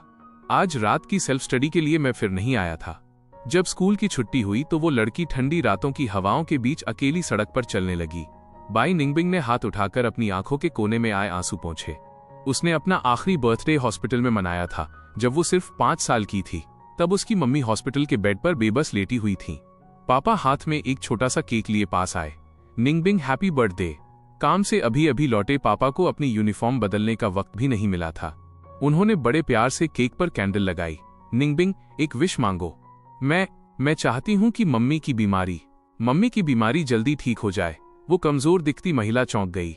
इन शब्दों को सुनते ही वो फूट फूट कर रो पड़ी। पगली बच्ची, विश कभी बोलकर नहीं मांगी जाती। अगर बोल दोगी तो वो पूरी नहीं होगी। सच में बोलकर मांगी गई विश कभी पूरी नहीं होती। मम्मी आखिरकार गुजर ही गईं। बाई निंगबिंग रात के अंधेरे में अकेली चल रही थी। उसने रात के आसमान में टिमटिमाते तारों की तरफ हाथ जोड़े और मन ही मन एक ऐसी विश मांगी जो सिर्फ वही सुन सकती थी, क्योंकि मम्मी ने उससे कहा था, विश कभी बोलकर नहीं मांगी जाती, अगर बोल दोगी तो वो पूरी नहीं होगी। लेकिन सुपरमार्केट का दरवाजा पूरा खुला हुआ था। क्या अंदर कोई है? लड़की की आवाज पूरे खाली सुपरमार्केट में गूंज उठी। तभी अचानक उसके पीछे सुपरमार्केट का मुख्य दरवाजा धड़ाम से बंद हो गया। घबराहट और डर के मारे लड़की तुरंत सहम गई। उसी अंधेरे में अलमारियों के पीछे से किसी एंजल की तरह एक चमकदार सफेद रोशनी जली और साथ में वही जानी पहचानी आवाज गूंजी, हैप्पी बर्थडे क्लासमेट बाय निंगबिंग। मैंने खुद से 2 बड़े टॉर्च बांध रखे थे और हाथ में 2 मंजिला बड़ा सा केक लिए अलमारियों के पीछे से धीरे धीरे बाहर निकला। Happy birthday girl, happy birthday Ningbing, happy birthday छोटी बच्ची। मैं चलते चलते रुक गया और दूर सुपरमार्केट के एंट्रेंस पर खड़ी उस लड़की को देखने लगा। क्लासमेट निंगबिंग, तुम्हें 17वां जन्मदिन बहुत बहुत मुबारक हो। शियाओयू के चेहरे पर बड़ी सी मुस्कान थी। निंगबिंग एकटक उस मुस्कुराते हुए लड़के को घूरती रह गई। उसकी आंखों के कोनों से आंसू बहकर बिन रुके उसके गालों पर ढलकने लगे। उस पल ऐसा लगा मानो कोई एंजल सच में जमीन पर उतर आया हो और वो एंजल सामने खड़ा वही लड़का था। 17 साल की उस लड़की ने अपने दिल में चुपचाप खुद से कहा, तारांकन तो सच में, अगर दिल से विश मांगो तो वो पूरी हो जाती है। गुहाओं ने बाई निंगबिंग के सर पर बर्थडे हैट पहना दी। बढ़िया, ये तुम पर बहुत अच्छी लग रही है गर्ल। इस वक्त निंगबिंग आंसूनुमा मूरत बनी रोए जा रही थी। अबे नालायक, इतना रोमांटिक काम कर दिया कि बेचारी लड़की ही रो पड़ी। बाई निंगबिंग ने तुरंत मुड़कर सर हिलाया और तेजी से अपने आंसू पोंछने लगी, मानो ये साबित करना चाहती हो कि वो रो नहीं रही थी। गुहाओ उस लड़की के भोलेपन पर मुस्कुरा दिया। अंकल मजाक कर रहे हैं, मैं उन्हें डांट नहीं रहा था, पर इतने खुशी के दिन तुम ऐसे क्यों रो रही हो? मुझे भी थोड़ा बुरा लगा। मुझे उम्मीद नहीं थी कि बाई निंगबिंग इस तरह रोने लगेगी। वो लड़की जितना जोर से रो रही थी उतना ही साफ दिख रहा था कि उसे याद था कि आज उसका जन्मदिन है। एक विश मांगो। मैं तो मांग चुकी हूं। तो फिर मोमबत्तियां बुझाओ। मोमबत्ती बुझाने के बाद ही विश पूरी मानी जाती है। निंगबिंग ने तुरंत सर हिलाया, आगे भागी और एक फूंक मारी, पर मोमबत्तियां बुझी ही नहीं। उसने थोड़े झेपते हुए मेरी तरफ देखा। तुम्हें ऐतराज तो नहीं होगा अगर मैं भी तुम्हारी विश में शामिल हो जाऊं? निंगबिंग ने झूले की तरह जोर जोर से सर हिलाया। दोनों ने एक साथ अपने गाल फुलाए, मोमबत्तियों की तरफ झुके और एक ही फूंक में लौ बुझा दी। उसी पल सुपरमार्केट की लाइटें जल गईं। मैं निंगबिंग को देखकर शर्माते हुए मुस्कुराया। इस बार लड़की ने लड़के की नजरों से अपनी नजरें नहीं चुराईं। उसकी नाम और लाल आंखों में उस लड़के का चेहरा झलक रहा था, एकदम गर्म और चमकदार। चलो अब केक खाते हैं। तुम बड़े लोग जरा कम मीठा खाओ, बस नाम के लिए 2-4 टुकड़े ले लो, बाकी सब इस बर्थडे गर्ल को घर ले जाने दो ताकि इसके परिवार वाले भी खा सकें। ये तो बहुत ज्यादा है, आप लोग भी खाइए ना। मैंने केक का पहला टुकड़ा निंगबिंग की तरफ बढ़ाया। जल्दी खाओ छोटी बर्थडे गर्ल। निंगबिंग ने अपना सर झुकाया और आंसुओं से भरी आंखों के साथ सावधानी से एक बाइट लिया। गर्ल, आज जल्दी घर जाओ। Thank you uncle. रात के घने अंधेरे में मैं केक उठाकर बाई निंगबिंग के साथ चौराहे तक पैदल चला। इसे अच्छे से पकड़ना, अंकल के लिए ले जाओ ताकि वे भी खा सकें। जब लड़की ने केक थाम लिया तो शियाओयू उसका बैकपैक वापस उसके सामने ले आया। फिर अचानक उसने निंगबिंग के पीछे इशारा किया, जल्दी देखो वहां क्या है। बाई निंगबिंग चौंक गई और उसने तुरंत पीछे मुड़कर देखा, पर वहां कुछ नहीं था। वो उलझन में वापस मुड़ी तो उसकी नजरों के सामने काले रंग के लेदर शूज और एक गुलाबी हेयर पिन आ गए। ताड़ा, तुम्हारा बर्थडे गिफ्ट। हे। वो लड़की एक बार फिर हैरान होकर वहीं जम गई। उसकी आंखों के कोने पल भर में फिर लाल हो गए। मेरी मुस्कान वहीं जम गई। मैंने जल्दी से हाथ बढ़ाकर बाई निंगबिंग के आंसू पोंछे। ये क्या कर रही हो? ये क्या कर रही हो? फिर से रोने लगी? मैं तो सच में हैरान हूं। क्या तुम आंसुओं से बनी हो? आह, लेकिन मुझे नहीं पता था कि असल में बाई निंगबिंग कभी कभार ही रोती है। इन सालों के उसके सारे आंसू मानो इस आधे महीने के लिए ही बचे थे, उस लड़के के लिए जो बिना किसी आहट के उसकी जिंदगी में चला आया था। मैंने लेदर शूज और हेयर पिन उसकी तरफ बढ़ा दिए। इन्हें रख लो छोटी बर्थडे गर्ल। अगर तुम्हें झिझक हो रही है तो जब मेरा बर्थडे आए तब तुम मुझे कोई गिफ्ट दे देना। लेनदेन बराबरी का होना चाहिए ना। बाई निंगबिंग ने धीरे से सर हिलाया। वो घर जाने के लिए मुड़ी ही थी कि अचानक जैसे उसे कुछ याद आया। शियाओयू, क्या तुम कल सुबह मुझे स्कूल ले जाने आ सकते हो? बस गुआवा गली के मोड़ पर मेरा इंतजार कर लेना। कल स्पोर्ट्स मीट की ओपनिंग सेरेमनी थी। पूरी क्लास को परेड में चलना था। बाई निंगबिंग शायद क्लास यूनिफॉर्म पहनकर सड़क पर अकेले नहीं चलना चाहती थी ताकि राह चलते लोग उसे घूरकर न देखें। बिल्कुल चलूंगा। Thank you. तो फिर कल सुबह 7 बजे? 7:30 बजे कर लेते हैं। अगली सुबह जल्दी ही शियाओयू तय की हुई जगह यानी गुआवा गली के मोड़ पर पहुंच गया। थोड़ी ही देर में निंगबिंग भी गली के मोड़ पर आ गई। मैंने उसे अजीब तरह से देखा। तुम्हारी क्लास यूनिफॉर्म कहाँ है? मेरी स्कूल यूनिफॉर्म के अंदर है और लेदर शूज मेरे बैकपैक में है। क्लास पहुंचने पर लड़कियों ने निंगबिंग को हैरान नजरों से देखा। इसने यूनिफॉर्म क्यों नहीं पहनी है? निंगबिंग ने सबको अनदेखा कर दिया। अपना बैग रखने के बाद उसने अपनी सीट के पास रखा क्लास बोर्ड उठाया और क्लास के पिछले हिस्से में प्रैक्टिस करने लगी। उसके चेहरे पर बहुत संजीदगी थी। मेरी नजरों की वजह से उसे कोई झिझक महसूस नहीं हो रही थी। मैंने अपनी नजरें हटाईं और चुपचाप अपनी सीट पर बैठ गया। वो लड़की मेरे पीछे कोने में साइन बोर्ड के साथ आगे पीछे टहलते हुए प्रैक्टिस कर रही थी। खिड़की से सुबह की ठंडी हवा अंदर आई जिससे लड़की के बाल हवा में हल्के हल्के लहराने लगे। धीरे धीरे बाकी बच्चे भी जमा होने लगे। उसी वक्त क्लास टीचर कमरे में आए। सब लोग क्लास यूनिफॉर्म में चेंज करने के लिए तैयार हो जाओ। जब म्यूजिक शुरू हो तो नीचे जाकर परेड की फॉर्मेशन बना लेना। ये सुनते ही बाई निंगबिंग ने अपनी स्कूल यूनिफॉर्म उतार दी। तुम मुझे ऐसे क्यों देख रहे हो? क्योंकि तुम बहुत सुंदर लग रही हो इसलिए देख रहा हूं। और क्या? मत देखो, तुम्हें देखने की इजाजत नहीं है। अच्छा ठीक है, नहीं देखता। वैसे आज सुबह मेरी 3 किलोमीटर की रेस है। क्या तुम फिनिश लाइन पर मुझसे मिलने आओगी? तब तक तो तुम थककर पस्त हो जाओगे ना। वैसे भी तुम्हारे सिवा मेरा कोई और दोस्त नहीं है। निंगबिंग ने बिना किसी झिझक के तुरंत हाँ में सर हिलाया। फिर उसने मेरे दिए हुए लेदर शूज पहने और बैकपैक से वही गुलाबी हेयर पिन निकाली जो मैंने उसे दी थी। उसने धीरे से अपना हाथ उठाया। उसका छोटा सा हाथ हवा में 1-2 सेकंड के लिए ठिठका, मानो वो झिझक रही हो। फिर जैसे उसने कोई फैसला कर लिया हो, उसने वो हेयर पिन अपने माथे के बालों पर लगा ली और मुड़कर मेरी तरफ देखा। तुम आज थोड़ी अलग लग रही हो, क्योंकि तुमने कहा था कि जवानी सिर्फ एक बार आती है। मैं भी कोशिश करना चाहती हूँ ताकि भविष्य में मुझे कोई मलाल न रहे। वो मेरे हौसले पर खरा उतरना चाहती थी। वो नहीं चाहती थी कि वे खूबसूरत काले लेदर शूज और गुलाबी हेयर पिन कमरे के किसी कोने में धूल खाते रहें। तभी म्यूजिक बजना शुरू हो गया और क्लास टीचर कमरे के अंदर आ गए। सब लोग तैयार हो जाओ असेंबल होने के लिए। बोर्ड को अच्छे से पकड़ना, आज तुम क्लास 1 ग्रेड 12 का चेहरा हो। जी सर। सब लोग पीछे कोने की तरफ मुड़े। वो बस एक आम नजर थी, लेकिन एक एक करके सबकी आंखें वहीं थम गईं। वाओ! सब जानते थे कि निंगबिंग सुंदर है, लेकिन किसी ने नहीं सोचा था कि वो आज एक बिल्कुल अलग ही इंसान दिखेगी। एक ऐसी निंगबिंग जो किसी सितारे की तरह जगमगा रही थी। चलो सब लोग नीचे असेंबल हो जाओ। सब एक साथ नीचे चले गए। भीड़ में चलते हुए बाई निंगबिंग बहुत अनकंफर्टेबल महसूस कर रही थी।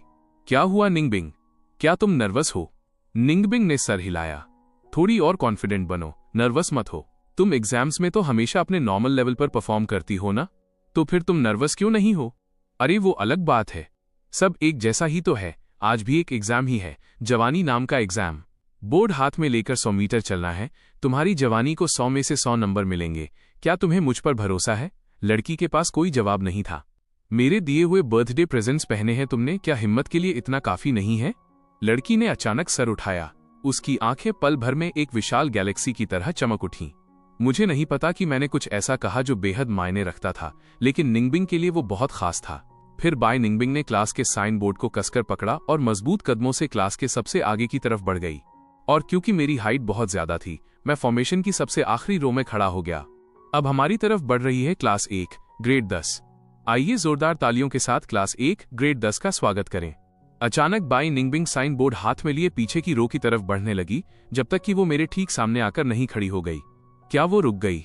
उस लड़की ने अपने लाल पड़ चुके गालों के साथ सर झुकाया, अपना छोटा सा हाथ आगे बढ़ाया, मेरी कलाई पकड़ी और मुझे खींचकर सबसे आगे ले आई। तुम ये क्या कर रही हो? बाई निंगबिंग ने सर झुकाए रखा और चुप रही। टीचर ली वी ने अजीब सी मुस्कान के साथ कहा, निंगबिंग, इस लड़के को यहाँ आगे खींचकर लाने का क्या मतलब है? निंगबिंग फिर भी कुछ नहीं बोली। तुम अभी भी वहां क्यों खड़े हो? पीछे जाओ, अपनी शक्ल तो देखो। मैंने बेपरवाही से हाथ उठाया, मुड़ा और वापस जाने लगा, लेकिन उस शांत लड़की ने सर झुकाए झुकाए ही मेरा हाथ कसकर पकड़ लिया। देख रहे हैं सर, ऐसा नहीं है कि मैं पीछे नहीं जाना चाहता, ये लड़की ही मुझे जाने नहीं दे रही। टीचर ली वी बेबस हो गए। वे गू शियाओयू को लाड़ प्यार देने के लिए मशहूर थे। ठीक है शियाओयू, तुम पहली रो में आ जाओ। एक्सक्यूज मी, आखिरी मिनट में आ रहा हूं, थोड़ी जगह बनाना। ये देखकर लियू रयान ने गुस्से में अपने दांत भींचे। हम्फ सर, शियाओयू एक लड़का है, वो हम लड़कियों के साथ क्यों खड़ा हो सकता है? क्योंकि क्लास टीचर के कुछ बोलने से पहले ही बाई निंगबिंग ने कंफर्म किया कि मैं ठीक उसके पीछे खड़ा हूं और उसने राहत की एक गहरी सांस ली। वो जवानी नाम का ये एग्जाम अकेले नहीं देना चाहती थी। शायद उसके दिल में मेरा कहा एक जुमला गलत साबित हो गया था, क्योंकि उसके लिए ये एग्जाम जवानी तभी कहला सकता था जब मैं उसके साथ खड़ा हूं, ताकि सालों बाद जब वो इसे याद करे तो उसे कोई अफसोस ना हो। मेरा हाथ कसकर थामे, उसका हाथ उसकी इसी जिद को बयां कर रहा था। जल्द ही आखिरकार क्लास 1 ग्रेड 12 की बारी आ ही गई। अब अगली क्लास जो हमारी तरफ आ रही है वो है क्लास 1 ग्रेड 12। चलो चलो सब लोग एक्टिव दिखो। निंगबिंग ने चेहरे पर मजबूत एक्सप्रेशन के साथ क्लास बोर्ड उठाया और किसी खूबसूरत गर्वीले हंस की तरह सधे हुए कदमों से आगे बढ़ी। इतनी सुंदर, वो बाकी सब बच्चों से एक अलग ही लेवल पर लग रही थी। जैसे जैसे अनगिनत आंखें उस पर टिकने लगी, बाई निंगबिंग के दिल की धड़कनें तेज हो गईं। उसे पहले कभी इतने सारे लोगों ने एक साथ इस तरह नहीं घूरा था। हालांकि उसके पीछे खड़े लड़के से उसे बहुत सुरक्षा महसूस हो रही थी, लेकिन फिर भी वो इतने सारे लोगों की नजरों का दबाव नहीं झेल पा रही थी। मैंने भी ध्यान दिया कि बाई निंगबिंग के हाथों में क्लास का साइन बोर्ड थोड़ा डांवाडोल हो रहा था। जब हम पोडियम के पास पहुंचे तो अचानक मेरे पीछे से एक लड़के की जोरदार आवाज गूंजी, हेलो स्कूलमेट्स। इस आवाज को सुनते ही बाई निंगबिंग एक पल के लिए रुकी, फिर मुस्कुराई और राहत की एक गहरी सांस ली, मानो उसमें फिर से जान आ गई हो। उसने झुकते हुए साइन बोर्ड को वापस सीधा और ऊंचा उठा लिया। मेरी उस चीख ने सबका ध्यान अपनी तरफ खींच लिया। टीचर लीवी ने शर्म के मारे अपने हाथों से चेहरा ढक लिया। उन्हें इतनी झेप महसूस हो रही थी कि उनका मन किया जमीन में कोई गड्ढा मिले और वे उसमें छिप जाएं। पर मेरी आवाज ने माहौल में तुरंत जान फूंक दी। परेड बहुत बढ़िया तरीके से खत्म हुई और स्पोर्ट्स मीट का भी औपचारिक आगाज हो गया। मैं सुबह की 3 किलोमीटर रेस की तैयारी के लिए अपनी क्लास की तरफ भागा। बाई निंगबिंग कैंटीन की तरफ गई और उसने पानी की 2 बोतलें खरीदी। लाल ट्रैक पर सीटी की आवाज के साथ ही मैंने स्पीड पकड़ी और सबसे आगे निकल गया। पुनर्जन्म रीबर्थ से मिली ताकत और स्टैमिना का ऐसे तो कोई खास काम नहीं था, पर स्कूल की इस स्पोर्ट्स मीट को जीतने के लिए ये जरूरत से ज्यादा था। जल्द ही मैंने फिनिश लाइन पार की और ग्रुप चैंपियनशिप जीत ली। निंगबिंग मिनरल वाटर की बोतलें लिए मेरी तरफ भागी और शर्माते हुए पानी मेरी तरफ बढ़ा दिया। उसी वक्त लियू रयान भी आई और उसने मुझे एक कोल्ड ड्रिंक ऑफर की। सॉरी, मैं ये ड्रिंक्स नहीं पीता। इतना कहकर मैं मुड़ा और निंगबिंग को देखकर मुस्कुराया। क्या ये दोनों बोतलें मेरे लिए हैं? निंगबिंग ने धीरे से सर हिलाया। मैंने बिना किसी झिझक के बोतलें ले ली। थैंक्स। तुमने मुझे पानी पिलाया है तो दोपहर का खाना मेरी तरफ से। निंगबिंग ने प्यार से सर हिलाया। तो फिर मैं पहले वॉशरूम होकर आती हूँ, बाद में तुमसे मिलती हूँ। लगभग आधा घंटा बीत चुका था पर निंगबिंग अभी तक नहीं आई थी। बिना एक पल गंवाए मैं तुरंत टीचिंग बिल्डिंग की तरफ भागा। निंगबिंग के साथ पक्का कुछ गलत हुआ था। मैं वॉशरूम एरिया के पास पहुंचा और चिल्लाया, बाय निंगबिंग, तुम कहाँ हो? पास में ही किसी कोने से रोती हुई आवाज आई, गुशियाओयू, मैं यहाँ हूं। जब मैंने निंगबिंग को देखा तो वो एक कोने में दुबककर बुरी तरह रो रही थी। उसकी आंखें लाल थीं, बाल बिखरे हुए थे। क्या हुआ? क्या तुम्हें चोट लगी है? निंगबिंग ने सर हिलाया पर वो लगातार फूट फूट कर रोए जा रही थी। उसकी हालत देखकर मुझे उसके जन्मदिन वाले दिन की याद आ गई। निंगबिंग ने कांपते हाथों से अपनी दाईं हथेली खोली। उसकी हथेली में गुलाबी हेयर पिन के टूटे हुए टुकड़े पड़े थे। उन लोगों ने इसे तोड़ दिया। ये हेयर पिन टूट गई। तुमने जो हेयर पिन मुझे दी थी वो टूट गई। मैं इसे वापस जोड़ ही नहीं पा रही हूं। मैंने बहुत कोशिश की पर यह ठीक नहीं हो रही। शियाओयू, अब मैं क्या करूं? यह जुड़ ही नहीं रही। ऐसा लग रहा था मानो उस लड़की ने अपनी जिंदगी की सबसे सच्ची और सबसे कीमती चीज खो दी हो। एक ऐसी चीज जो एक बार टूट जाए तो कभी वापस नहीं मिल सकती। मैंने कसकर अपनी भौहें भींची। मेरा दिल ऐसे दुख रहा था मानो उसमें सुइयां चुभ रही हों। मैंने बाई निंगबिंग के चेहरे पर इतनी लाचारी, ऐसा दर्द और मायूसी पहले कभी नहीं देखी थी। मैं अब और खुद को रोक नहीं पाया। मैंने धीरे से उस दुबली पतली लड़की को अपने सीने से लगा लिया। कोई बात नहीं, सब ठीक है। अगर ये टूट गई है तो मैं तुम्हें एक और लाकर दूंगा। एक से मन नहीं भरेगा तो दो, दो से नहीं तो तीन, और तीन से भी नहीं तो 30 हेयरपिन लाकर दूंगा। लड़की मेरे सीने में मुंह छिपाकर सिसक पड़ी। उसका सारा दर्द और शिकायतें आंसुओं बनकर बह निकली। मैंने बाई निंगबिंग के बालों को सहलाया और धीरे धीरे, मेरी बात सुनो निंगबिंग, इस बार तुम्हारे साथ मैं हूं। अब तुम अकेली नहीं हो। दर्द में डूबी उस लड़की ने मेरी बात का कोई जवाब नहीं दिया। उसकी सिसकियां बहुत दबी हुई थीं, शिकायतों और दर्द से भरी हुई। मुझे नहीं पता कि आवाज दबाकर रोने की ये मजबूरी इस लड़की के साथ कितनी बार हुई होगी। मुझे बस इतना पता है कि शायद बड़े होने के बाद ये पहला मौका था जब बाई निंगबिंग के दुखी और मायूस होने पर बिना किसी हिचकिचाहट के सीने से लगाने वाला कोई अपना उसके पास था। मैंने दिल ही दिल में खुद से वादा किया, तारांकन सामने खड़ी ये लड़की ही शायद मेरे पुनर्जन्म, रीबर्थ का असली मकसद है। जब तक मैं इस जिंदगी में उसके साथ हूं, मैं बाई निंगबिंग को कभी दोबारा प्रताड़ित नहीं होने दूंगा, चाहे सामने लोग हों या खुद किस्मत। धीरे धीरे वो लड़की थोड़ी संभली। उसके रोने की आवाज भी काफी कम हो गई थी। सॉरी। ये किस बात की माफी? क्या इसलिए कि मैंने तुम्हें इतने कसकर गले लगा लिया था? जब मैं दुखी होता हूं तो मैं भी तो आसपास के लोगों को गले लगा लेता हूं। इसमें सॉरी कहने की क्या बात है? और वैसे भी पहले गले तो मैंने ही लगाया था। निंगबिंग कुछ नहीं बोली। क्या तुम्हें भूख लगी है? निंगबिंग ने धीरे से सर हिलाया। मैंने उसका हाथ थाम लिया। चलो मेरे साथ आओ। मैंने उसका हाथ पकड़ा और बाहर निकल आया। कैंपस के रास्ते पर दोनों तरफ हरे भरे पेड़ पौधे लहलहा रहे थे। धीरे धीरे आगे बढ़ते हुए हम दोनों के बीच एक इंसान की चौड़ाई जितना फासला था। मैंने उससे ये नहीं पूछा कि उन लड़कियों के नाम क्या थे या वे किस क्लास से थीं, क्योंकि मैं जानता था कि निंगबिंग मर जाएगी पर किसी का नाम नहीं बताएगी। ये लड़की दूसरों को अपनी वजह से परेशानी में डालने के बजाय खुद सारा दर्द सहना बेहतर समझती थी। मैंने मुड़कर निंगबिंग को देखा। तुम्हें किस फ्लोर पर खाना है? क्या खाना पसंद करोगी? कुछ भी चलेगा। खाना खाने के बाद निंगबिंग ने बचा हुआ खाना पैक करवाया और घर चली गई। हालांकि उसने मुंह से नहीं कहा, पर मैं अच्छे से जानता था कि वो ये खाना अपने पापा के लिए ले जा रही थी। दोपहर में एक एक करके सारे बच्चे क्लास में पहुंचने लगे। बाई निंगबिंग ने मेरी खाली सीट की तरफ देखा। उसके दिल में हल्की सी घबराहट होने लगी। तभी क्लास टीचर ली वी दरवाजे पर प्रकट हुए। तुम सब यहाँ क्या कर रहे हो? नीचे जाओ और खेल में हिस्सा ले रहे बच्चों का हौसला बढ़ाओ। सबने एक ठंडी सांस भरी और मैदान की तरफ चल दिए। पीटी टीचर वांग पिंग ने टीचर ली वी को क्लास 1 के बच्चों के साथ नीचे आते देखा तो तेजी से भागे हुए आए। क्या गु शियाओयू यहाँ है? शॉटपुट कंपटीशन शुरू होने वाला है। उसने अभी तक रिपोर्ट नहीं किया है। टीचर ली वी भी हैरान रह गए। मैंने भी उसे नहीं देखा। मुझे लगा वो बहुत पहले ही वेन्यू पर पहुंच गया होगा। क्या तुम में से किसी ने उसे देखा? सबने ना में सर हिलाया। क्या आप उसका टर्न थोड़ा पीछे खिसका सकते हैं? ऐसा कोई रूल नहीं है। देर से आने वाले को डिस्क्वालीफाई फॉरफिट माना जाता है। ये बदमाश शियाओयू आखिर चला कहां गया? जब सब लोग उलझन में थे कि क्या करें, तभी अचानक पोडियम पर कुछ अजीब सा हुआ। अनाउंसमेंट कर रहा लड़का बोल रहा था, तारांकन एथलीट्स अपना पूरा दम लगा दीजिए। हर सांस को अपनी ताकत बनने दीजिए। आइए। अरे अरे, तुम कौन हो? मेरा माइक क्यों छीन रहे हो? तुम किस क्लास से हो? तभी लाउडस्पीकर से एक गहरी और अट्रैक्टिव आवाज गूंजी। मैं अपना इंट्रोडक्शन दे देता हूँ। मैं क्लास 1 ग्रेड 12 से गु शियाओयू हूँ। आज कुछ ऐसा हुआ है जिसने मेरा दिमाग पूरी तरह खराब कर दिया है। अगले कुछ दिनों के लिए मैं तुम लोगों को सलाह देता हूँ कि चुपचाप दुबक कर रहो।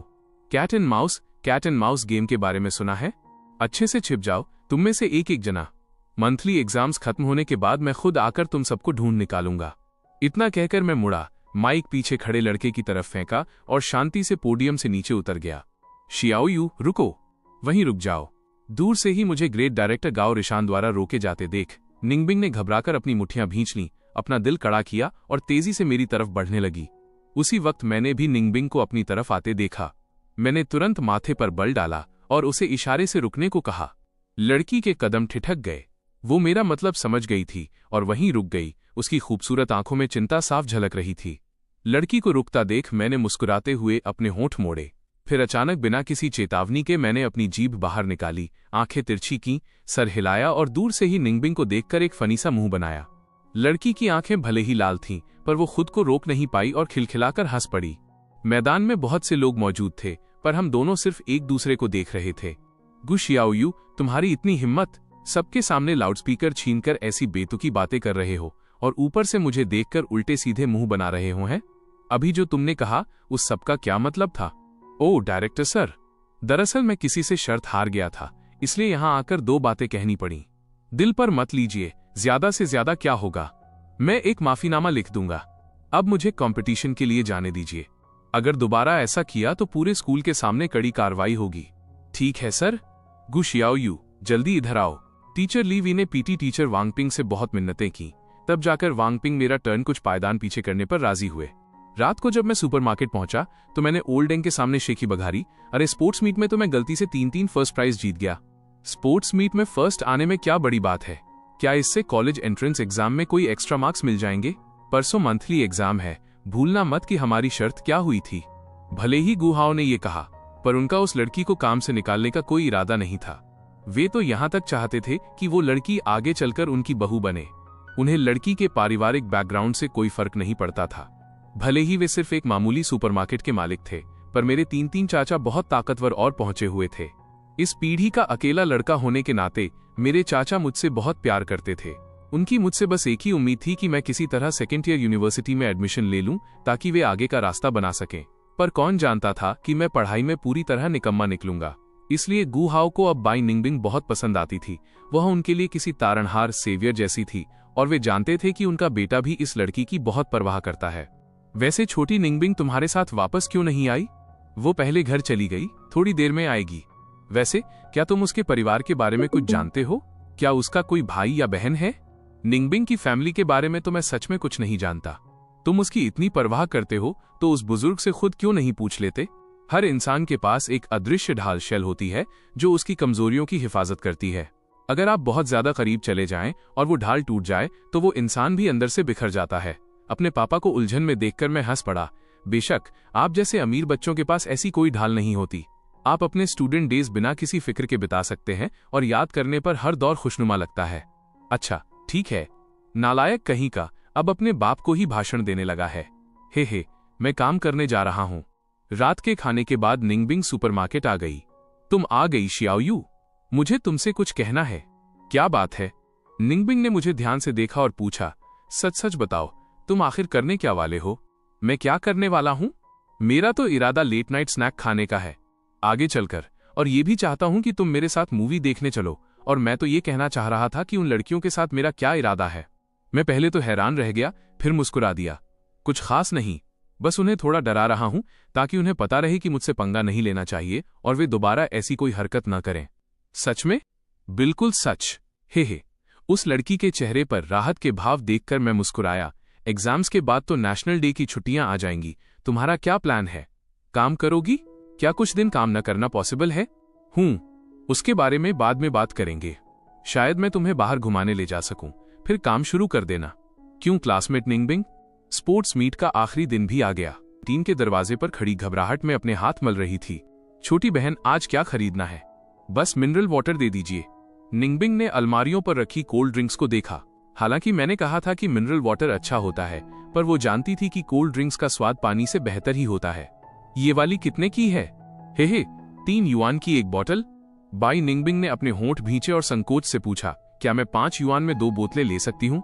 हाँ, बिल्कुल ले सकती हो, कोई प्रॉब्लम नहीं। निंगबिंग ने पैसे दिए, दोनों बोतलें हाथ में थामी और बोली, थैंक यू। वो बिना किसी झिझक के तुरंत मुड़ी और तेजी से निकल गई, मानो डर रही हो कि कहीं दुकान वाला अपनी बात से मुकर न जाए। छोटी बहन, बार बार आया करो। ये सुनकर निंगबिंग मुड़ी और घबराते हुए सर हिला दिया। जैसे ही कंपटीशन का आखिरी राउंड खत्म हुआ, लीवी चिल्लाए, गु शियाओयू, तुम तो छा गए यार। नालायक, मैं तुमसे बहुत प्यार करता हूँ। पूरी क्लास मेरे लिए तालियां बजाने लगी। मैंने खुशी खुशी भीड़ की तरफ देखा। पीछे से वो लड़की तेजी से आगे बढ़ी। क्या तुम मेरे लिए कोल्ड ड्रिंक लाई हो? निंगबिंग ने धीरे से सर हिलाया और दोनों बोतलें आगे बढ़ा दी। हाँ, पर मेरे लिए 2 बोतलें क्यों? चलो एक एक पीते हैं। मैं नहीं पीऊंगी, ये दोनों तुम्हारे लिए हैं। मेरे लिए पियो। सुनो मेरी बात, मैं तुमसे पूछ नहीं रहा हूं। शियाओयू का हुक्म सुनकर लड़की में मना करने की हिम्मत नहीं हुई। ठीक है, फिर साथ में पीते हैं। बाई निंगबिंग ने एक घूंट लिया। ड्रिंक की मिठास महसूस करते ही उसकी आंखों में एक अजीब सी चमक आ गई। फिर उसने ढक्कन वापस बंद किया और चुपचाप एक तरफ खड़ी होकर मुझे ड्रिंक पीते हुए देखने लगी। ये मंजर उसे बहुत सुकून दे रहा था, क्योंकि ये ड्रिंक वो मेरे लिए खरीद कर लाई थी। अब तुम और क्यों नहीं पी रही हो? बाई निंगबिंग ने थोड़ा सा मुंह खोला, कुछ बोलते बोलते हिचकिचाई। क्या इसे अपने पापा के लिए बचाकर रखना चाहती हो? लड़की ने अपने होंठ भींचे और सर खुजलाया। इशारा समझते ही मैंने कहा, ये बोतल तुम खुद पियो, तुम्हारे पापा का हिस्सा मैं पिलाऊंगा। नहीं, इसकी कोई जरूरत नहीं है। मुझे तो बस स्वाद चखना था, उतना काफी है। मैं बिल्कुल नहीं मानूंगा। निंगबिंग की इस हालत पर मेरा दिल बैठा जा रहा था। यह लड़की कभी अपने बारे में सोचती ही नहीं। चलो अभी कैंटीन चलकर अंकल के लिए ड्रिंक खरीदते हैं। लड़का मुस्कुराया और पूरी ठसक के साथ बाई निंगबिंग का गरम और मुलायम छोटा सा हाथ थामकर कैंटीन की तरफ बढ़ गया। उस पल ऐसा लगा मानो वक्त वहीं थम गया हो। शाम होते होते स्पोर्ट्स मीट पूरी तरह खत्म हो गई। दोपहर में हुई हाई जंप कंपटीशन में भी मुझे गोल्ड मेडल मिला था। जब 5-5 फर्स्ट प्राइज के मेडल ली वी के सामने रखे गए तो वे पूरी तरह दंग रह गए। मैंने स्पोर्ट्स मीट की सारी बातें दिमाग से निकालकर पीछे छोड़ दी। अब तो बस मंथली एग्जाम ही सबसे जरूरी चीज है। मुझे धुंधला धुंधला याद है कि मेरी पिछली जिंदगी में इस मंथली एग्जाम में मैं पूरी क्लास और ग्रेड में सबसे आखिरी नंबर पे आया था। नतीजे के तौर पर मेरे पापा को चाचाओं से बहुत खरी खोटी सुननी पड़ी थी। मुझे अपने चाचाओं की आंखों में साफ निराशा देखने को मिली थी। लेकिन इस बार आखिरी पायदान पर आना नामुमकिन है। बेशक आखिरी पायदान से बाहर निकलना सिर्फ एक शुरुआत है, मेरी मंजिल नहीं। अगर पहले किसी यूनिवर्सिटी में एडमिशन लेना सिर्फ एक धुंधला सा गोल था, तो अब मेरा एकमात्र लक्ष्य निंगबिंग के साथ उसी यूनिवर्सिटी में जाना है। अगर हम दोनों यूनिवर्सिटी में साथ नहीं रहे तो फिर उसकी हिफाजत कौन करेगा? बाई निंगबिंग ही मेरी कड़ी मेहनत की इकलौती वजह है। घर लौटने पर मम्मी पापा ने कहा कि उन्होंने मेरे लिए खाना नहीं बनाया है। मुझे पढ़ना था, अब सिर्फ एक रात बची थी। आखिरी वक्त पर रट्टा मार रहे हो हैं? मुझे अकेला छोड़ दीजिए। इतना कहकर मैं सीधे बेडरूम में चला गया। किताबें रटना शुरू किया और घंटों तक रटता रहा। मैं सच में अब किसी का दिल नहीं तोड़ना चाहता था, न अपने मम्मी पापा का, जिन्होंने बचपन से आज तक अपने बेटे में कभी कोई उम्मीद नहीं देखी थी, न अपने चाचाओं का, जिन्होंने अपने भतीजे का भविष्य संवारने में अपनी पूरी ताकत लगा दी थी, और ना ही उस लड़की का जो हर वीकेंड पर टाइम से आकर मुझे मन लगाकर पढ़ाती थी। अगले दिन ब्रेकफास्ट के बाद मैं एग्जाम रूम नंबर 30 में पहुंचा। ये सारे कमजोर और बैकबेंच स्टूडेंट्स के जमा होने की जगह थी। एग्जाम रूम के अंदर हर कोई शोर मचा रहा था, खेल कूद रहा था। नॉर्थ ईस्ट चाइना के किसी मॉर्निंग मार्केट से भी ज्यादा चहल पहल थी। तभी अचानक पूरी क्लास में न जाने क्यों सन्नाटा छा गया। उसी वक्त निंगबिंग धीरे धीरे अंदर आई, एकदम सीधी साधी, साफ सुथरी। वो इस क्लास के माहौल से बिल्कुल अलग लग रही थी। हर कोई दंग रह गया। स्पोर्ट्स मीट से पहले सब जानते थे कि बाई निंगबिंग ग्रेड में फर्स्ट आती है। स्पोर्ट्स मीट के बाद सबने बाई निंगबिंग की बेमिसाल सुंदरता भी देख ली थी, इसलिए हर कोई ये देखकर हैरान और चौंक गया था कि वो यहाँ क्या कर रही है। बाई निंगबिंग के कदम ठिठके, वो कुछ सेकंड वहीं खड़ी रही, फिर सर झुकाकर शियाओयू की तरफ बढ़ी। गुड मॉर्निंग विश करने के बाद निंगबिंग तेजी से आखिरी सीट की तरफ गई और बैठ गई। सबने एक बार फिर हैरान होकर देखा कि निंगबिंग वहां क्यों बैठी है। क्या घूर रहे हो सब? बहुत सुंदर लग रही है क्या? सबने तुरंत अपनी गर्दनें नीचे की और तितर बितर हो गए। मैं भी कोने की सबसे आखिरी सीट पर आ गया। जैसे ही मैं बैठा, इन्विजिलेटर सुमो पोडियम पर आ गए। एग्जाम तुरंत शुरू हो रहा है। अपनी सारी गैर जरूरी चीजें हटा लो, उन्हें पोडियम पर या बाहर गैलरी में रख दो। बाई निंगबिंग ने अपना बैकपैक निकाला। वो उठने ही वाली थी कि एक बड़े से हाथ ने उसका बैकपैक थाम लिया। इससे पहले कि वो थैंक यू कह पाती, मैं 2 बैकपैक, एक नीला और एक गुलाबी, उठाकर पोडियम की तरफ ले गया। वापस आकर बैठने के बाद निंगबिंग थोड़ा आगे की तरफ झुकी और धीरे से बोली, थैंक यू। इसमें थैंक यू की क्या बात है? बाई निंगबिंग कुछ नहीं बोली। वो पोडियम की तरफ बड़े ध्यान से देखने लगी, जहां नीले बैकपैक ने गुलाबी बैकपैक को अपनी आगोश में संभाल रखा था। पास की खिड़की के पर्दे हवा में उड़ रहे थे। पूरा नजारा बहुत शांत और सुकून देने वाला था। टीचिंग बिल्डिंग के नीचे सीटी बज उठी। एग्जाम शुरू हो गया। सुमो पोडियम पर बैठकर नीचे बच्चों को देखने लगे। कुछ ख्यालों में खोए थे, कुछ खिड़की के बाहर ताक रहे थे, तो कुछ बेंच पर सर रखकर सो रहे थे। उन्हें देखकर ऐसा बिल्कुल नहीं लग रहा था कि वे यहाँ परीक्षा देने आए हैं, बल्कि ऐसा लग रहा था मानो अपनी जेल की सजा काट रहे हों। आखिरकार एक कोने से आवाज आई। सुमो ने शायद एकमात्र उम्मीद को महसूस किया और तुरंत हैरान होकर उधर देखा। पूरे एग्जाम रूम में केवल वही एक लड़का था जो लगातार लिख रहा था। सवालों के जवाब देने वाली उसकी पेन की स्पीड समय बीतने से भी एक कदम तेज थी। जब केवल 1 घंटा बचा तो मैंने निर्णायक रूप से रीडिंग कॉम्प्रिहेंशन और क्लासिकल चीनी वाले हिस्से को छोड़ दिया और सीधे निबंध लिखना शुरू कर दिया। उम्र और अनुभव के बढ़ने के साथ मेरी लिखने की शैली और मेरे शब्दों की गहराई निश्चित रूप से पहले से कहीं बेहतर थी। निबंध पूरा करने के बाद मैंने चुपचाप राहत की सांस ली। सच तो ये है कि मेरी जिंदगी में ये पहली बार था जब मैंने चीनी भाषा का पूरा निबंध खत्म किया था। जल्द ही परीक्षा समाप्त हो गई। मैं अपना बैकपैक लेने गया। जब मैं वापस आया तो मैंने बाई निंगबिंग से पूछा, क्या तुम अब खाना खाने जा रही हो? बाई निंगबिंग ने अपना बैकपैक पकड़ा और धीरे से अपना सर हिला दिया। मैं कैंटीन की दूसरी मंजिल पर गया। खाना खाने के बाद मैं घर जाने की तैयारी कर ही रहा था कि अचानक मुझे अपने बैकपैक में एक नोकिया फोन महसूस हुआ। ये वही फोन था जो मैं निंगबिंग के लिए लाया था। पहली मंजिल पर उतरते ही मुझे एक कोने में बाई निंगबिंग दिख गई। मैं उधर बढ़ा, लेकिन देखा कि निंगबिंग खाना नहीं खा रही थी, बल्कि सर झुकाकर किसी चीज के साथ लगी हुई थी। उसके सामने रखी खाने की ट्रे में अभी भी सिर्फ सादे उबले चावल थे, न कोई सब्जी न कोई मीट। हालांकि पास में रखे प्लास्टिक के लंच बॉक्स में सब्जी और मीट था, लेकिन उसे देखकर ऐसा नहीं लग रहा था कि उसका इरादा इसे खुद खाने का है। मैं अपनी भौहें भींचने से खुद को रोक न सका। फिर मैंने पास जाकर ध्यान से देखा तो पाया कि बाई निंगबिंग 502 सुपरग्लू से पिछली बार के हेयरपिन के टूटे हुए टुकड़ों को जोड़ने की कोशिश कर रही थी।